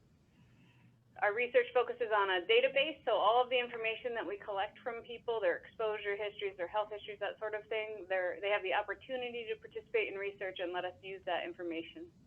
We also have a tissue bank, so if people want to donate their lungs after they pass, or donate tissue samples from cancer surgeries or that sort of thing, we store that, and we've published a few papers on those. And we also do a lot of collaborative research as much as possible with other institutions, Dr. Fowl being one of them. We have a CDC ATSDR, so CDC, of course, is Center for Disease Control. ATSDR is Agency for Toxic Substances and Disease Registry. So our screening grant is funded by them. That is our main source of income. It's about 2/3 of our income annually. We've had this grant since 2011. It's a 5-year renewable grant. It provides free asbestos health screening. It's available in Libby, so you can come to the CARD clinic, or it's available at a distance. So any of those people who lived here at one time can do it at a distance. We'll send them prescriptions, and they can have the testing done at their local facilities, and then our providers get on the phone with them to talk through results and that sort of thing. In order to participate, you cannot have an asbestos-related disease diagnosis. That's ARD, of course. You have to provide proof of presence of being in Lincoln County for at least 6 months, and I think somebody else already went over this, but the 6 months is basically to show that you've had enough exposure at least 10 years ago, which is to show that you've had enough latency for disease to actually develop. We have in-depth questionnaires. We do a chest x-ray, that's the picture on the top, a spirometry test, that's the breathing test, and a provider consultation. Again, that's available locally or at a distance. And there's an option for a CT scan of the chest if indicated. So if our provider feels that they may have an asbestos-related disease, it's diagnosed by CT scan, not chest x-ray. So they would come back, and that's the picture on the bottom. CDC ATSDR funded screening continued here. That's a picture of somebody actually getting a CT scan there on the left. We also do lung cancer screening as part of this grant. So this is a no-cost, low-dose image. So it's the same as a regular CT scan, but the radiation dose is lower. You have to have greater than or equal to 20 pack years of smoking history, be between the ages of 55 and 84, and either have a diagnosis of asbestos-related disease or have a nodule that we picked up on your screening to participate in that program. We've published a paper on our results from this too. We do have a pretty high incidence of lung cancer, which Dr. Fowl had talked about earlier. Other CARD services, we do regular follow-up for diagnosed patients, so these are not grant-funded services. We do the regular follow-ups locally and also at a distance. We usually do annual visits with most of our patients, but people with severe disease might come in more regularly, every 6 months, even every 3 months. All of our annual patients also get a pulmonary function test. They get the imaging. We usually just do a chest x-ray because the CT scans are more radiation, so we don't want to expose patients to that on an annual basis. So those are more as needed. And of course, a provider consultation. We also provide free smoking cessation counseling, and Stephanie is going to talk in a little while here. She does that. And we do exercise education as well. Our respiratory therapists do that. Our treatments are geared toward improvement of quality of life since there is no cure for asbestos-related disease at this point. So things that we do are prescribe inhalers, mucolytics, oxygen, cough suppressants. We can do pulmonary rehab. We don't do it here. We do that. We send them to the hospital for that. And we do some pain control as well. Our research efforts are geared toward a better understanding of asbestos-related disease due to the Libby amphibole asbestos exposures. We hope to develop better treatments or even a cure would be wonderful. We want to prevent future disease, of course, and improve the medical establishment knowledge. So that's one of the reasons why we try to focus largely on outreach and education, is so that people learn about this disease in medical schools and public health programs, that sort of thing. Our research is not funded by the screening grants. It is absolutely a screening-only grant, not research. And to the left was a research meeting. Dr. Fowl is in there that we had here in Libby a few years back. And it's also got some partners from Mount Sinai and University of Pennsylvania and a few others. So research efforts, Montana State University, that's Dr. Fowl. Cornell University, we're doing a project with them that is, it's developing a way to read images sort of virtually with some software so that it takes out the human error. And Mount Sinai Beth Israel Medical Center, we do a lot of consulting with them. We are always open to new research projects. We have a big database. We have, Jean's waving. We have a big database. We would love to have even graduate students working with us. So anybody that's got any ideas, we would love to have you approach us. And that's pretty much it for my section. I'll turn it over to Dr. Fowl. Thanks, Tracy. That was great. For this section, I just wanted to expand on the idea of some of the research that has been done in collaboration with the CARD Clinic, and also how this relates to the fact that we now include ANA screening with the Libby screening grant. And so I just wanted to give a little bit of basis on a little bit more of the research that has led up to this. Next slide. This was our original work. If you look at the bottom, this was published in 2005. So this was work done very early on, shortly after the ATSDR initial screening, and we took advantage of some of that information, and we gathered serum samples from as many people as we could in order to simply test for these anti-nuclear autoantibodies, which are the indicator, part of the diagnostic process for identifying systemic autoimmune disease such as systemic lupus.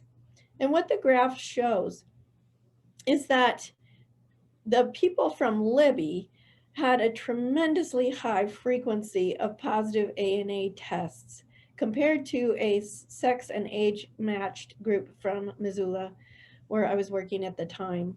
And this really started the whole process. At the time, we were using the term asbestos because all of the detailed analysis of the fibers hadn't been done yet. And so we said that asbestos was driving the production of autoantibodies in the Libby population.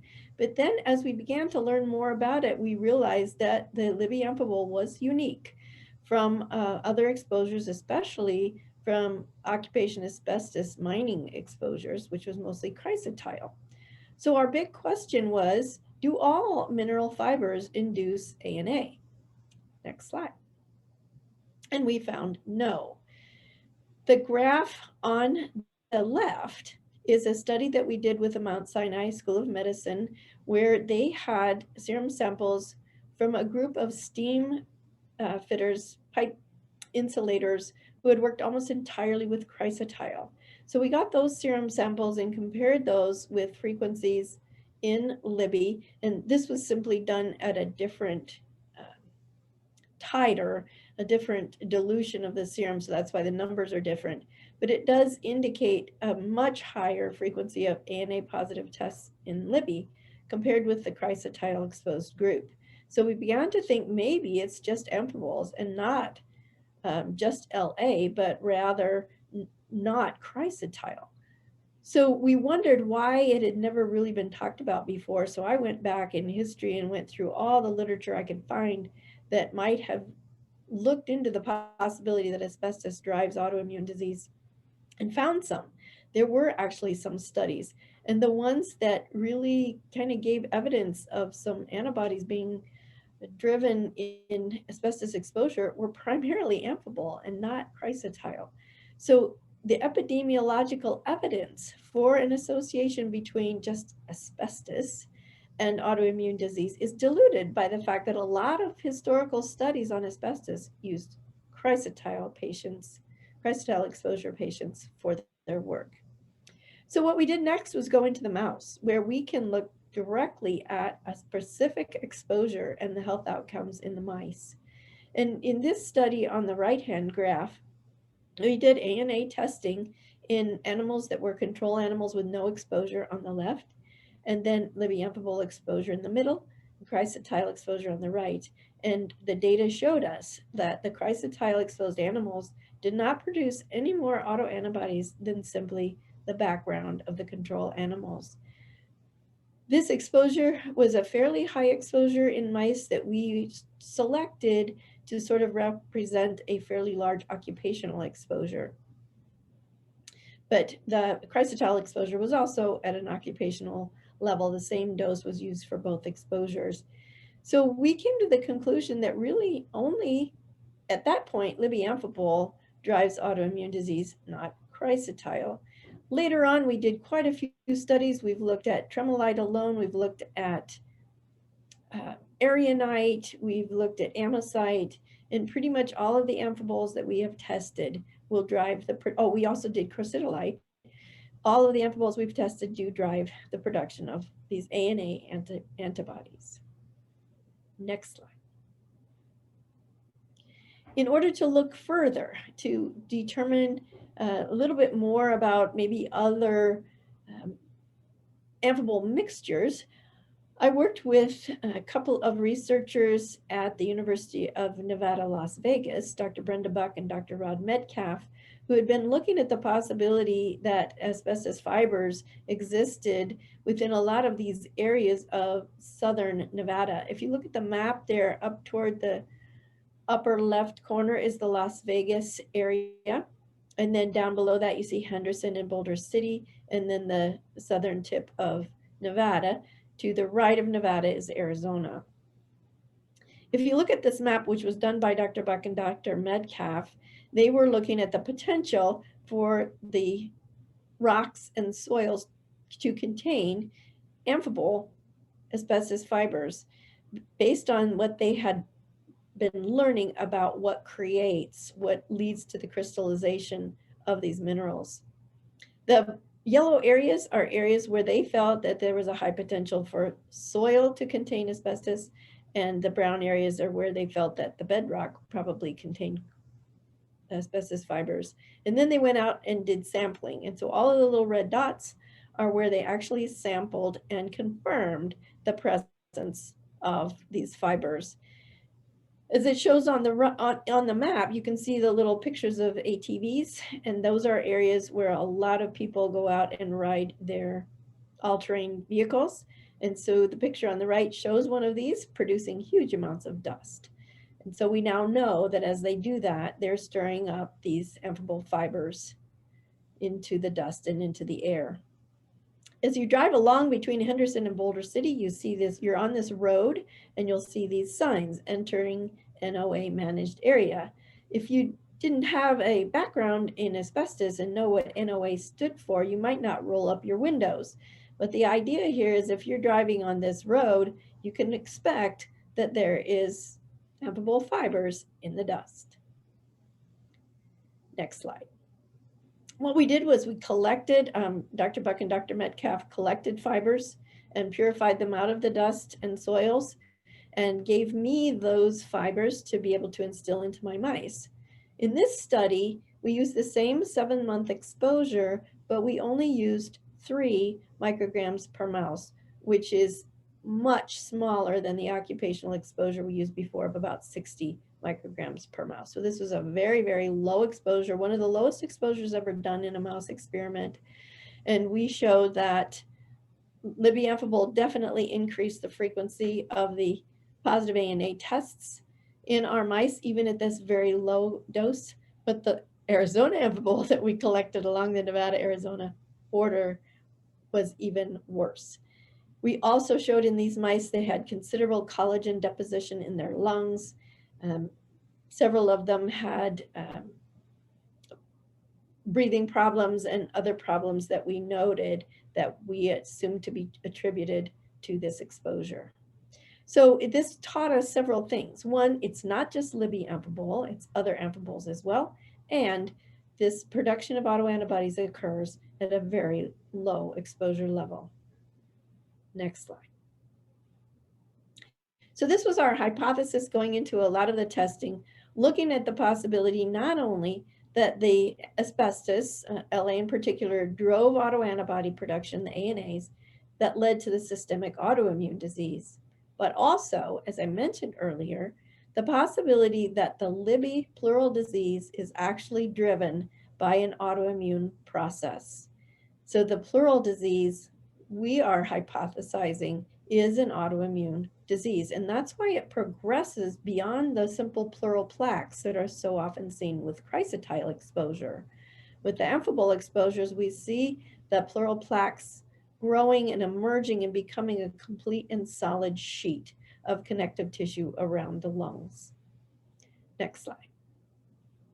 So this was our hypothesis that we were producing, with exposure, we were producing autoantibodies that would bind to the mesothelial cells which line the pleural cavity as well as the peritoneal cavity.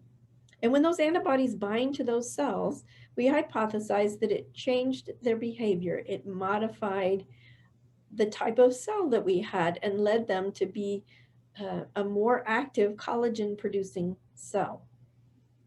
If they overproduced collagen, then these cells would be able to drive the fibrotic events that we have seen. A lot of this work was done by my colleague, Dr. Kintis Servi, who is now at the Idaho State University and is continuing this work. She is the one who coined the term mesothelial cell autoantibodies, or MCAA, to identify these antibodies that bind to mesothelial cells and drive collagen production. Next slide. What she was able to do then was take a subset of our patients from Libby. So in the circle on the left, the biggest circle is the cohort of about 164 people.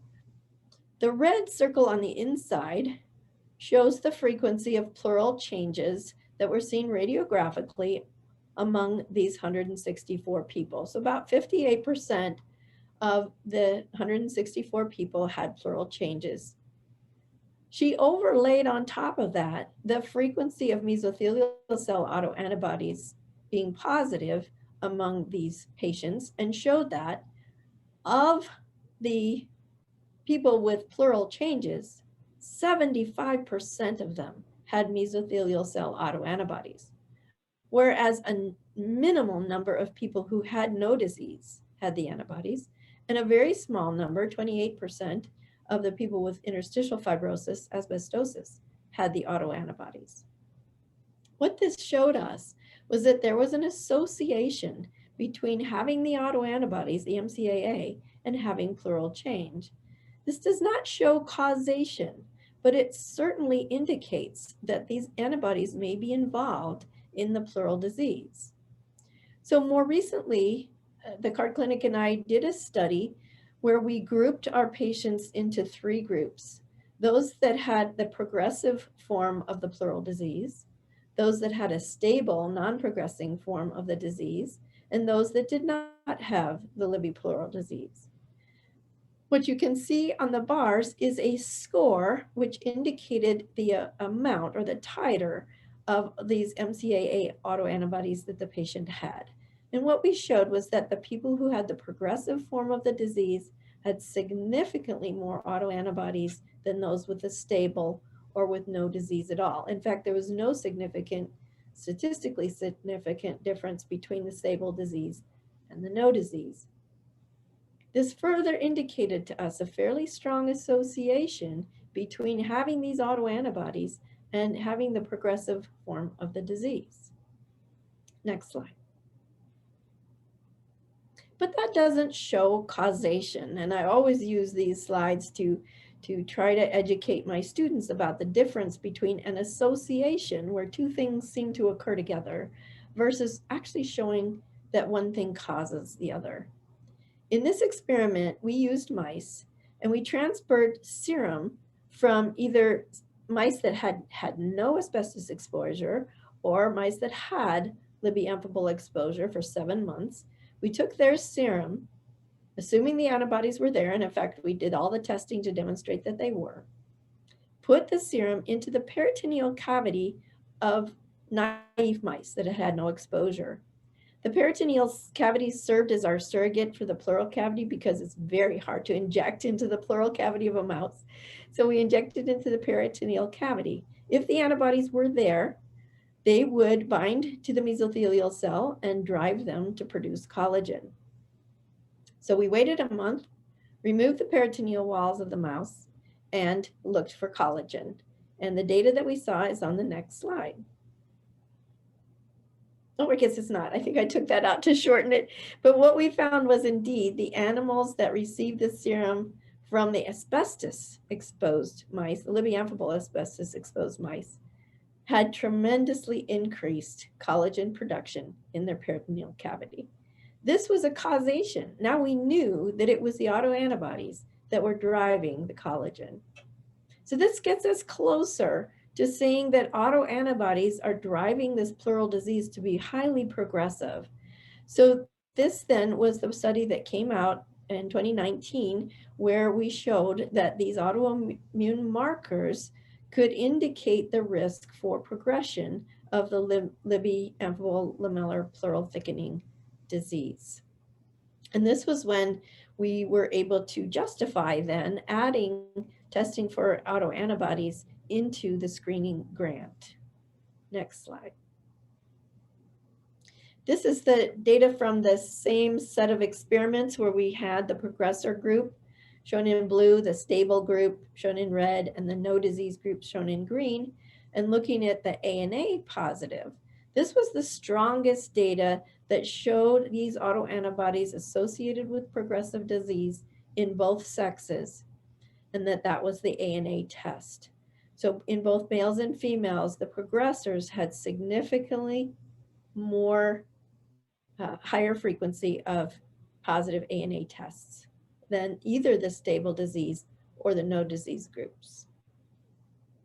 So now ANAs are in the screening, and the other things that are going on primarily in collaboration with my colleague Quinta Servi at Idaho State is trying to come up with treatment modalities that can prevent the fibrosis.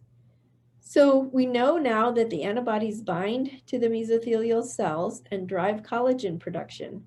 3 possible treatment approaches would be to block the antibody binding to the cells to prevent them being able to bind.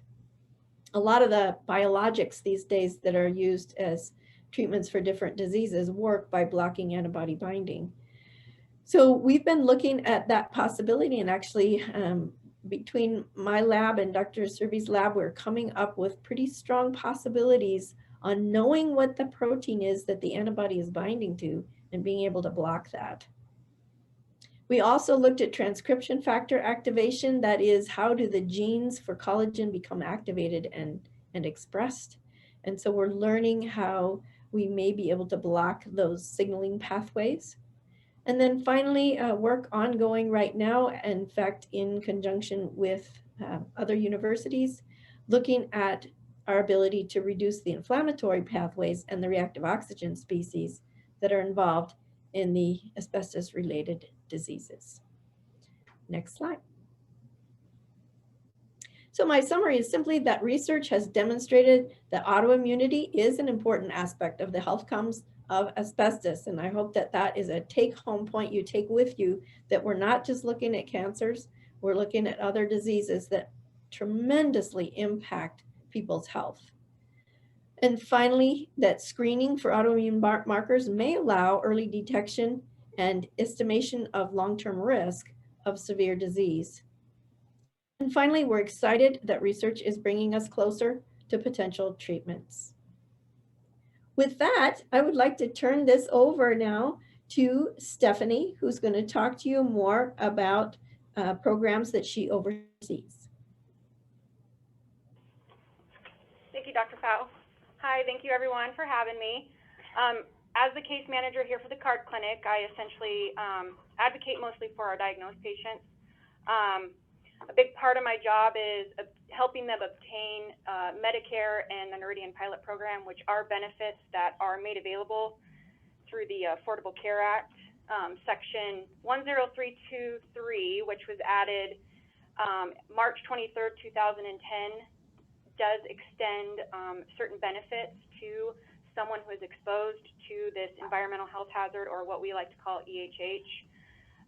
Three components of the legislation were the expansion of Medicare benefits, the development of a pilot program, and the initiation of grants to establish screening programs for early detection. Essentially, that grant-funded asbestos health screening program that Tracy touched on a little bit earlier. Essentially, Medicare benefits are extended to someone who is exposed to this environmental health hazard, no matter their age, before the age of 65, obviously, and they can actually enroll at any point. It doesn't have to be, it's a special enrollment period, so it doesn't have to be a certain time of year. They are extended the same benefits as if they were 65, meaning that Medicare hospital insurance, or what most people know as the Medicare Part A, also the Medicare Part B, which is that full medical insurance, rather the 80-20 split. Medicare covers the 80%, and then the 20%, they can also obtain a supplemental insurance or an advantage plan. And essentially, they are also eligible for a prescription drug plan as well. The biggest thing with this provision is that it is only extended to individuals who were present in Lincoln County, Montana. I know a lot of us previously touched on just Libby and Troy, but Lincoln County encompasses more of just Libby and Troy, and my part of it in this Affordable Care Act section extends to all Lincoln County residents for the Medicare benefits, and that includes someone who lived here previously and moved away. So if they are diagnosed through our screening program, whether they live in the Lincoln County area or they move away, they're still extended those Medicare benefits as well. There are a couple provisions to allow them those benefits, which I'll go into a little bit later. The biggest one is that proof of presence that Tracy touched on earlier. Essentially, they won't meet the eligibility requirements for our screening grant either way. The proof of presence I kind of touched on here in this slide. There's a list of one document that they can provide to us that shows that proof of presence, total of at least 6 months, and it does not have to be consecutive. That's the big part of it, because some people did come and visit here for summers, came and worked at the tennis courts, things like that. So the 6 months does not have to be consecutive, and it does have to be a period ending 10 years or more before their diagnosis of the asbestos-related disease.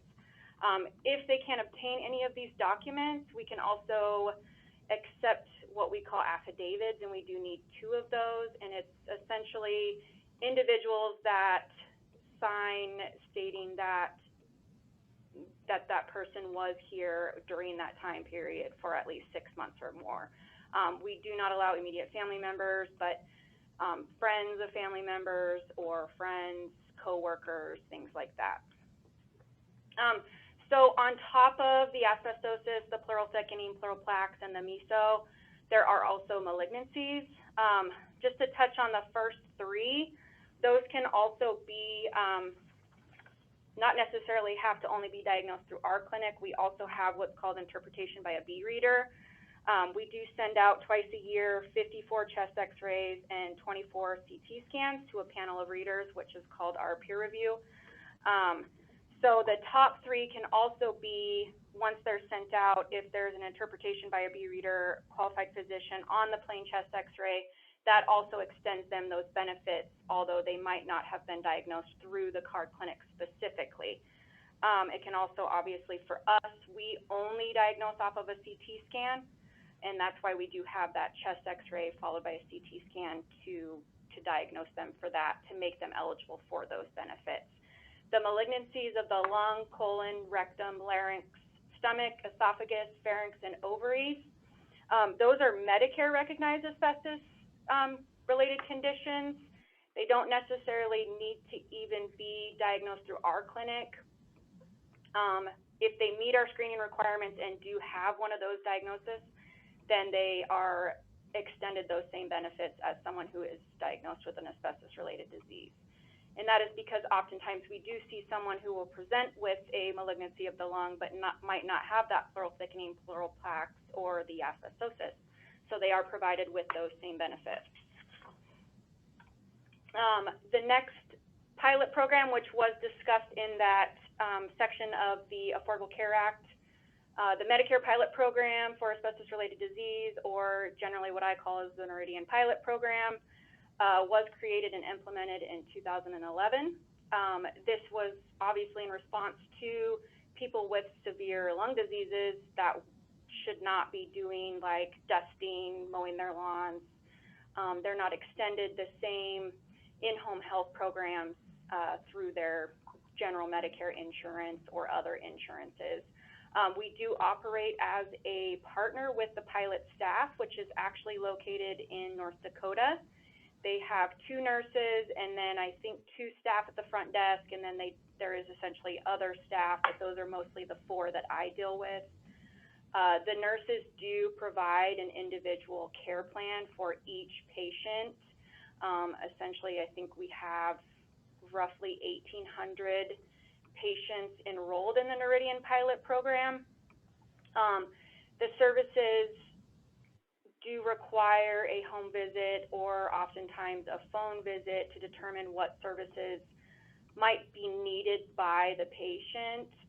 These are obviously medically necessary that are not covered under their insurance. So essentially, if it's a medically necessary service or product that is 100% deniable through their insurance, pilot can generally reimburse for it. These services cannot be duplicated with, say, like Medicaid or state assistance, hospice or home options, or VA services. Essentially, if we have home options in the home or hospice care, pilot cannot be in the home at the same time. With that being said, however, they can do, say, outdoor work, like the lawn care or the snow removal, with other services in the home. This does pertain to all medical illnesses. It doesn't necessarily need to pertain to the lung disease. And oftentimes I do like to touch on, it can also be temporary services. So if someone breaks an arm and they can't do the dishes, that is something that someone can come in the home and provide those services temporarily while they heal. They also have the ability to choose their provider who comes into their home and does their services for them. If it's indoor, it does require a business license, but that is the only requirement, and any outdoor services does not have any requirements.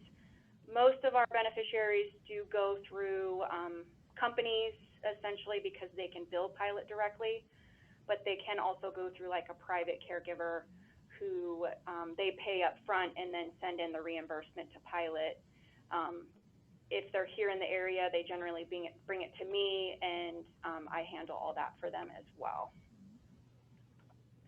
So the eligibility requirements for the pilot program, they do have to meet our screening requirements, essentially be diagnosed with an asbestos-related condition, i.e.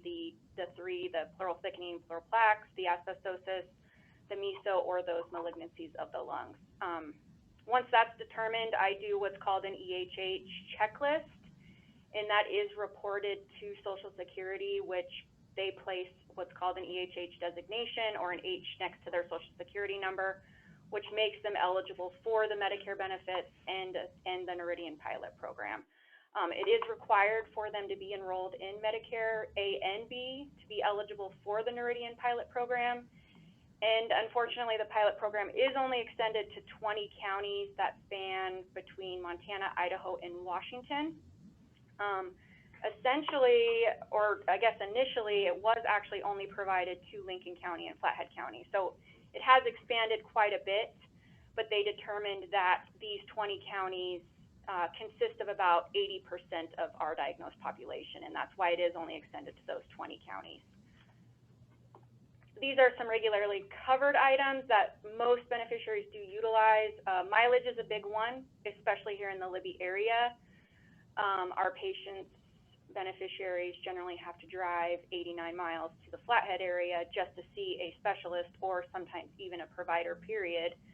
And so that coverage, the mileage coverage, is at the state rate. It's 33 cents to the mile, but oftentimes a lot of our beneficiaries do have to travel quite often. Those life alert systems are also reimbursed. Lawn care, snow removal, housekeeping, gym memberships, insure, incontinence products, pulse oximeters, firewood and chimney cleaning if that is their primary source of heat, durable medical equipment that is denied through their Medicare insurance, grab bars, safety bars, shower chairs, essentially anything that is medically necessary that won't be covered through their insurance. With the durable medical equipment, we can assist with, like, if they can't get an electric wheelchair through their insurance, that's something that pilot could reimburse for. Or oftentimes as well, they'll pay for the supplies for a wheelchair ramp, not the installation, but definitely the supplies, and medications that are 100% denied through their insurance, their drug plan. They are required to have a prescription drug plan to get that reimbursement. We have one specifically here that is not covered through Medicare, and that's the cough syrup. And so oftentimes they're paying quite a bit out of pocket for that, and we just send in the receipts and get it reimbursed through the pilot program. And I guess now we're gonna head off to a break, 5-minute break, and I look forward to anybody's questions. Thank you, Stephanie. That was great. Yes, let's just take a break just because we're between speakers right now. So we'll just do another quick 5-minute break, and then the remaining approximately hour will follow the break. So let's be back at about 11:45. Thanks, everyone. Doing well. And with that, I think I will go ahead and starting, this will be our last section, and then after Dr. Morissette speaks, we'll have our question and answer section. At that point, Emily will help us deal with any chat questions that you've posted, but also feel free to unmute your microphone and ask us questions directly during that question period. So here is Dr. Lee Morissette to continue with outreach and education. Okay. Well, this outreach and education is part of our screening grant. It's a requirement, not only that we're screening people, but that we're educating both our community and the state and nationwide as far as Libby amphibold disease goes.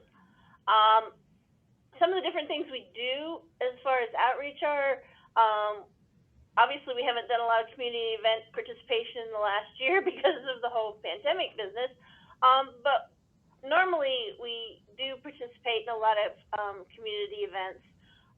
We have a rally event every year, usually for kids, to teach them about lung health, not smoking, and things like that. We also have a booth at the farmer's market. I think it's about right. At the farmer's market during the season with information, because a lot of people from the community come to the farmer's market to shop, so it's a good place to for people to see us, increase the visibility, hand out information. answer questions that they might have. So different community events like that, CARD tries to always participate in those. We also have employees that are members of some of the service organizations in the community, and we will go and do presentations to those service organizations as well. We do a lot of newspaper articles and press releases. We try to do at least one newspaper article a month in the local papers. We do press releases at least every quarter, and most of those actually go out on a wider basis than just locally. We do a lot of pamphlets about asbestos, about asbestos screening that we do here. And those are good to hand out when we do events. We do newsletters for our patients at least twice a year, just with general information about what's going on at CARD and things that are pertinent to their health. Most of the time related to lung health and asbestos-related disease, but not always that. I mean, when people have a chronic disease like asbestos-related disease, you want them to be more healthy overall. So we do include other things in that newsletter. In addition, we have pamphlets and information for providers. And occasionally we'll get phone calls. We'll answer phone calls as well from a provider. They've heard of us. They have somebody that they think might have been exposed. They're not sure what to do. They're not sure what kind of symptoms to look for. So we do talk to those people on the phone. We also do send them information. For all of our patients who are diagnosed with asbestos-related disease, we also include, when we send the medical records to their providers, we also usually send along information about us and about asbestos-related disease to those providers, so they understand a little bit better what's going on with their own patients, and they know a little bit better about what we're doing with their patients and what they can do to help them. We have quite an extensive website. It's libbyasbestos.org. We have a fairly robust social media presence at the moment. We're on Instagram. We have a Facebook site, so that helps to reach people. Actually, in past years, when we've asked people when they come in for screening, you know, where did you hear about us? In the past, it's traditionally been, you know, through advertisements in regular media and newspapers and radio and those kind of things. But actually, in the last quarter, we're finding out that more people are actually coming in through the social media aspect than through those more traditional means. We recently did a series of very short YouTube videos, just anywhere from like 1 to 3 minutes, on various topics related to CARD, asbestos-related disease, and even we did a few on COVID-19 as well. I'll show you an example of one of those in a minute, but those are on YouTube. We also post them on our Facebook page and on Instagram. But that's been a nice mode to get the information out to people. Interestingly, over the past year, you know, we haven't seen nearly as many patients because of all the COVID-19 and pandemic restrictions. But what we ended up doing was partnering on a contract with Lincoln County to be the county's drive-through testing site.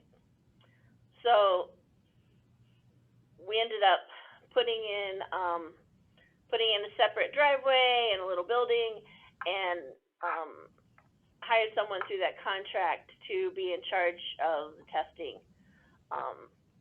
And that worked really well. More recently, as the vaccines become available, we've also become one of the sites within the county that's doing the COVID-19 vaccines. It may seem a little strange for why we got involved in that, but when you think about it, we basically have a population that's very vulnerable to COVID-19 because of the percentage of people with asbestos-related lung disease. We've had several patients die from the COVID-19 over the past year. So we saw it as a way to benefit the community, a way to benefit our patients because of their vulnerability through that partnership with Lincoln County Health Department. We also provide presentations as part of our goal to educate medical providers and other medical professionals. Obviously, this is a good example of that. Last week, I did a presentation for Big Sky Pulmonary Conference, which was Montana-based. But we also do presentation for things like the American Public Health Association's annual meeting, American College of Occupational Environmental Medicine, and then CHEST, the American Thoracic Society. So we try to go to as many conferences and meetings as we can to get the word out there to other providers. These are just some pictures of some of the things we do. Up on top, on the very left, is just an example of one of our newsletters that goes out to patients twice a year. In the middle on the top is a picture from one of the rallies. But we didn't do one in the past year because of the pandemic, but this is from, I think, the year before that. Then there's a picture of one of our staff at a booth at the farmer's market, giving out information for people who come by. On the bottom left is the homepage for our website, and then on the bottom right is a picture of Dr. Black, our medical director, who is doing a presentation at one of the conferences that we attended. All right. Let's see if I can get this to work. This is an example of one of our YouTube videos that we did.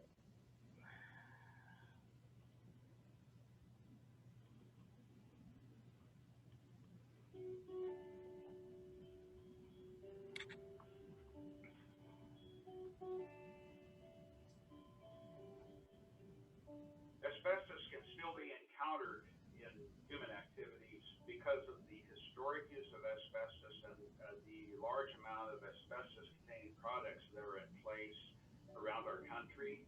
That would include the roofs, the ceilings, the floors, that all have materials containing asbestos in the past.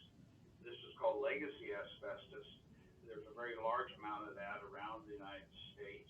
In addition to this, the do-it-yourselfers, the people involved in demolition and remodeling of homes and buildings, are at risk for encountering asbestos from these materials, as well as attic and wall insulation that is frequently in the past been associated with asbestos contaminated for midline insulation.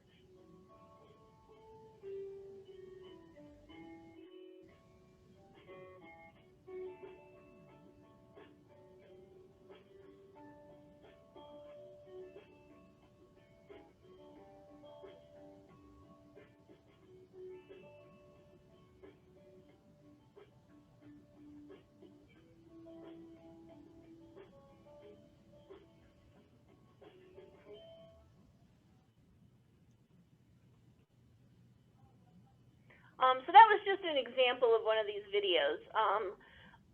One of the other things that we're doing with them was we are running them on the TV in the waiting room so that while people are sitting waiting for their appointment or their lung tests, the pulmonary function tests, they're also getting some education at the same time, hopefully. So why is outreach and education such a big part of what we do? Well, the goals for it are pretty straightforward. We want to encourage screening for the people who qualify. If we can identify disease early, then we're able able to do things to improve the quality of life for those folks. And hopefully, as you know, Dr. Fowle was talking about before, we want to find treatments for these people. So if we can identify them and hopefully one day identify better treatments for asbestos-related disease, then we have them in the system already. The other thing we want to do is improve the safety of the local community and those nationwide who might be exposed.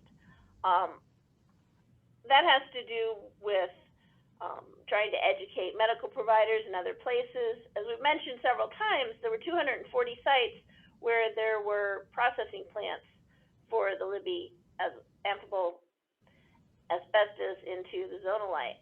And so people that worked in those plants have potential exposure. Because it was shipped all over the country, there are houses and buildings all over the country that still have vermiculite in the walls, in the ceilings, and it's important that people know about it so they can identify it and have it safely removed if need be.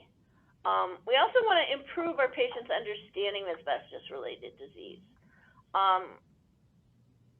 I think it's a little bit better now, but for a long time, people's impression was, oh, I have asbestos-related lung disease, I'm going to die. So educating those people about the lung disease, about the things they can do to improve their own health, about the things that we can do to help them manage it, is really helpful in giving people hope, I think, who are diagnosed with asbestos-related disease. And finally, as I kind of already mentioned, we want to educate the greater medical community because, as Dr. Black likes to say, this is not your grandfather's asbestos. The clinical picture is quite different from that with the chrysotile asbestos. So we want providers to understand that. All right, I'm going to kind of segue here into a slightly different topic. We've talked a lot about the medical effects of asbestos and asbestos-related disease, but sometimes we tend to forget that this has had a big psychosocial impact as well. I previously mentioned about the unemployment rates and the poverty rates in Lincoln County, and that has a lot to do with it. As you can imagine, people who have chronic disease, any kind of chronic disease, whether it's diabetes or heart disease or asbestos-related lung disease, there's a high association of depression with these people. If you think about it, you have a chronic problem, you can't do what you used to be able to do, you may lose your livelihood, you may lose your job, you may not be able to see people that you used to see, so there's an aspect of being alone, being lonely. So we see a lot of depression in these people. There's also a component of bereavement and family disruption. The picture at the bottom is another one of the pictures from the Seattle Post-Intelligencer articles from 1999. And as I mentioned before, this was something that wasn't just being seen in the workers, it was being seen in whole families. And as Tracy made a point, the mine was considered to be almost paternal. You know, there were families that were mine families. The grandfather worked at the mine, their sons worked at the mine, and sometimes even, you know, third generations were working at the mine, and that people were proud of that. And then to turn around and find out that we knew there was an form of asbestos there since the 1960s, and that nobody bothered to tell people, nobody bothered to put in environmental controls or authorize personal protective equipment, people really felt, well, they felt betrayed and frustrated and angry at the mine owners and all itself, but the fact that it was disrupting families, you had several families that lost multiple family members from this disease. And if you think about it, there's also a lot of guilt and sadness. We've had several people say, when they've been interviewed, that, you know, if it's just me, you know, okay, I worked there, I got the disease, okay, but, you know, I brought this stuff home to my wife got it, you know, my kids were running around town playing in the piles, now my kids are sick, and there's a tremendous amount of guilt that goes along with that with people. They feel like they've contributed to the effect on their family members. So there's a lot of guilt and sadness that goes along with that as well. And anytime you have a lot of depression, there's also a lot of associated chemical dependency, which we see to a certain extent as well.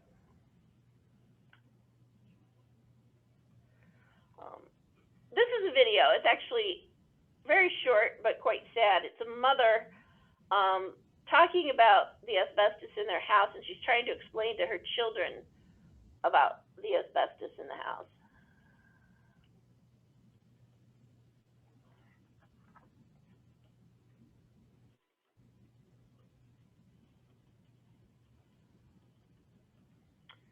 Okay, where are you going?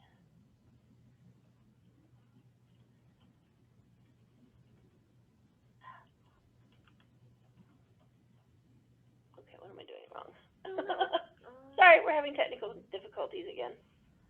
Click up in the black area, top, like where the name of the video is. Huh. Worked last time. Yeah. Yeah, the other ones have worked. I don't know why this one's not working, but it's apparently not. But basically, they have a lot of asbestos in their house. It's coming through the ceiling, it's coming through the walls, and the mother's obviously worried about the impact on her kids from living in this house and being exposed to the vermiculite. And the kids are asking, well, why can't you just take it out? And the mother, you know, says it's dangerous, and the little girl says, why can't you just put gloves on? So trying to explain that to a kid is very hard. And the mother makes the point that we can't just sell the house and get rid of it, because who wants to buy a house full of asbestos? So I'm sorry it didn't show up, but it does make a good point as to what some of the people are dealing with from the psychosocial issue. There has been some organized response to try to deal with the psychosocial issues related to our asbestos-related disease and the emergency here. In the beginning, Lincoln County had a Substance Abuse and Mental Health Services Administration, a SAMHSA grant, and there were community outreach and recovery teams that came in and worked with groups and tried to do some education and to help people. As far as on an ongoing basis, at CARD here, people who come in get a depression scale screening. If they fill that out and they meet a certain threshold, then they're contacted by our clinic and, you know, offered, you know, what resources might be available for them.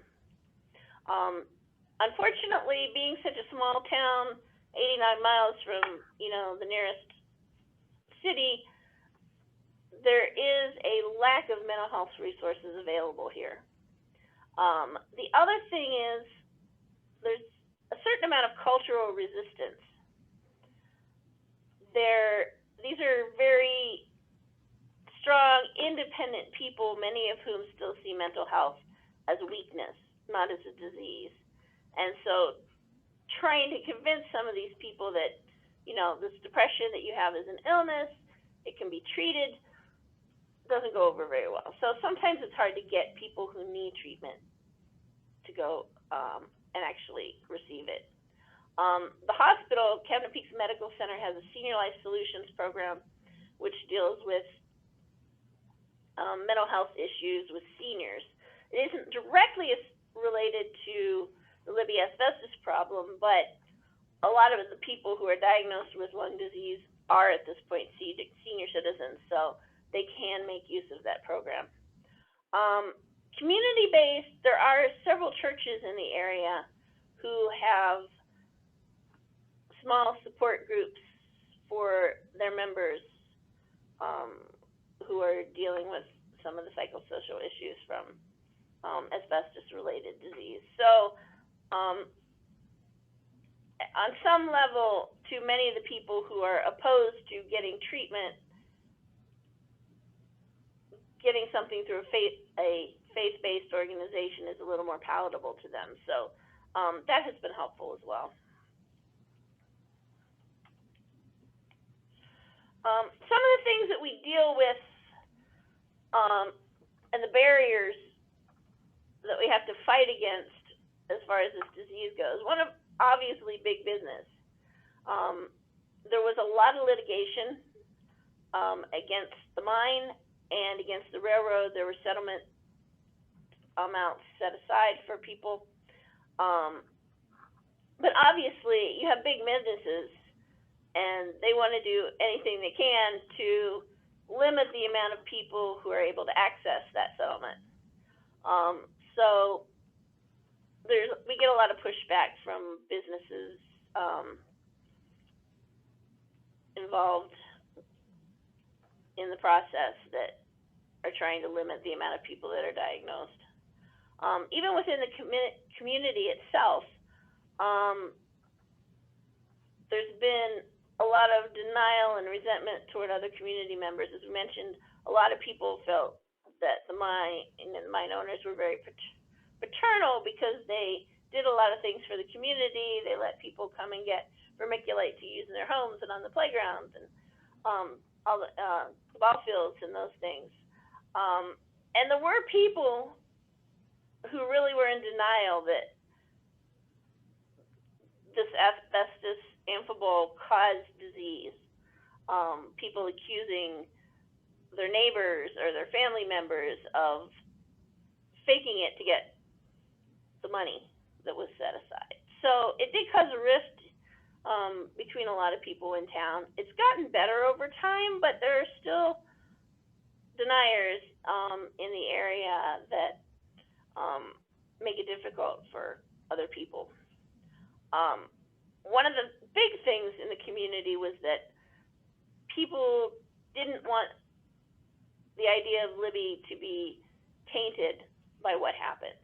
You know, when a lot of people moved away, and it's hard to draw people back in when you say, hi, come move to our Superfund site. That's just not something people want to do.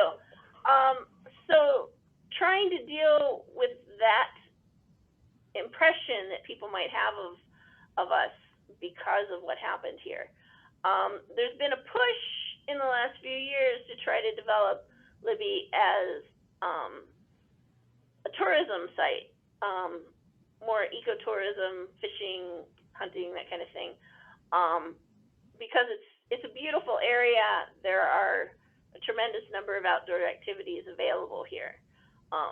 But again, you run into that who wants to go vacation in a Superfund site. So changing people's perception of the town now that we've had a lot of the remediation and cleanup done is something that's really an ongoing problem here.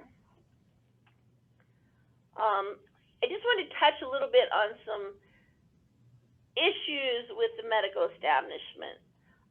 Probably the biggest problem is a lack of knowledge. And I know from my training and the other providers that we have here and the other providers that we've talked to, most people don't really get hardly any training in asbestos and asbestos-related disease during medical school and residency, unless you're specifically a pulmonologist or perhaps an occupational medicine doc. You just really get no background in it at all. And if what you do get tends to be information related to the chrysotile, which was the most common form of asbestos that was seen. But as we've said repeatedly, there's a very different pattern with the Libby amphibole than with the chrysotile asbestos. So trying to convince people that really don't have much of a background that this is a real disease, it just looks different than what we're used to, can sometimes be an uphill battle. We've also run into a certain amount of bias, especially with providers somewhat locally and also in the region. A lot of these providers were hired as expert witnesses during the litigation against the mine and the railroad. So once they've kind of been on the denier, in the denier group for a big company, when we try to send people, you know, if we try to send people to them, they're not going to most of them aren't going to turn around and say, oh, yeah, I know what this is. Look how horrible this is. This is how I should treat it. We've had people who we've sent to providers, and they've been told, oh, you don't have anything. We also get radiology reports from radiologists who, just like other providers, really don't have a big background in asbestos disease and who very much underread the changes that you've seen that Dr. Fowl showed on CTs and x-rays. So that's a fight that we're continually in. I think it's getting a bit better. We're starting to see more providers open up to the idea, and hopefully some of that is due to our outreach and education that we do. Okay, we're kind of at the end here. Like we said at the beginning, one of our main goals is to give you an example, give you Libby as an example of what can happen in a public health emergency and what things are involved in the response to that kind of emergency. So we got together and we pulled out a few things that we thought were worth mentioning and for people who might in the future be faced with a similar kind of public health emergency. And this is kind of what we came up with. You want to stick to the scientific evidence. This is important. Gather the facts, everything that's known about whatever your exposure was to, but understand that ongoing research is going to be needed. Because for us, early on, we didn't really understand the different type of response to the amphiboles as far as antibodies, as far as the different kind of that lamellar pleural thickening that you've seen. That was something that we learned as we went along. And so just because you have an exposure and you know how things are right then and you know what the immediate effects might be, unless it's something that you've had multiple, where there have been multiple exposures to that particular compound in the past, there's probably going to be a lot you don't know. So that research aspect is very important. So make sure that you plan for that. The second thing we wanted to mention was fostering community involvement. That was one of the reasons CARD came to be, because the hospital and Dr. Black, as the Lincoln County Medical Officer, and community leaders all got together and said, okay, there's screening going on, but we can see that this is going to be a long-term game. We need to have something set up to continue the screening process, but we also need to have something set up to take care of the people who are diagnosed. So that came about because of that community-wide effort. One of the other things about fostering community involvement is, especially from a public health standpoint, sometimes the greater good isn't necessarily what the individual wants. And there needs to be a way to tactfully and compassionately make people see that at this point, maybe we need to do something. It may not be what you want. You may feel that it undermines your rights, but this is what we need to do for the people as a whole and the community as a whole. Similar to the same kind of thing that we're seeing now with mask wear. People not wanting to wear a mask because it interferes with their rights. But them not wearing a mask affects the whole community in their being able to expose other people. So it's a similar kind of thing that we see with this asbestos related disease. So fostering community involvement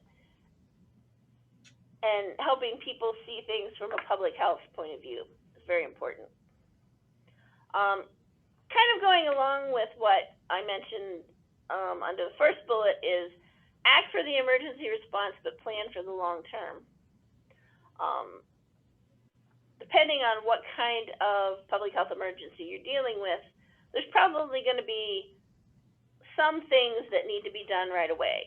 You're trying to save lives. You're trying to limit the exposure of people.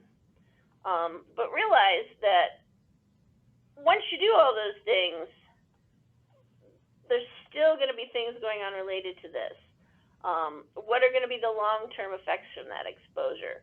How are we going to identify those, and how are we going to deal with them?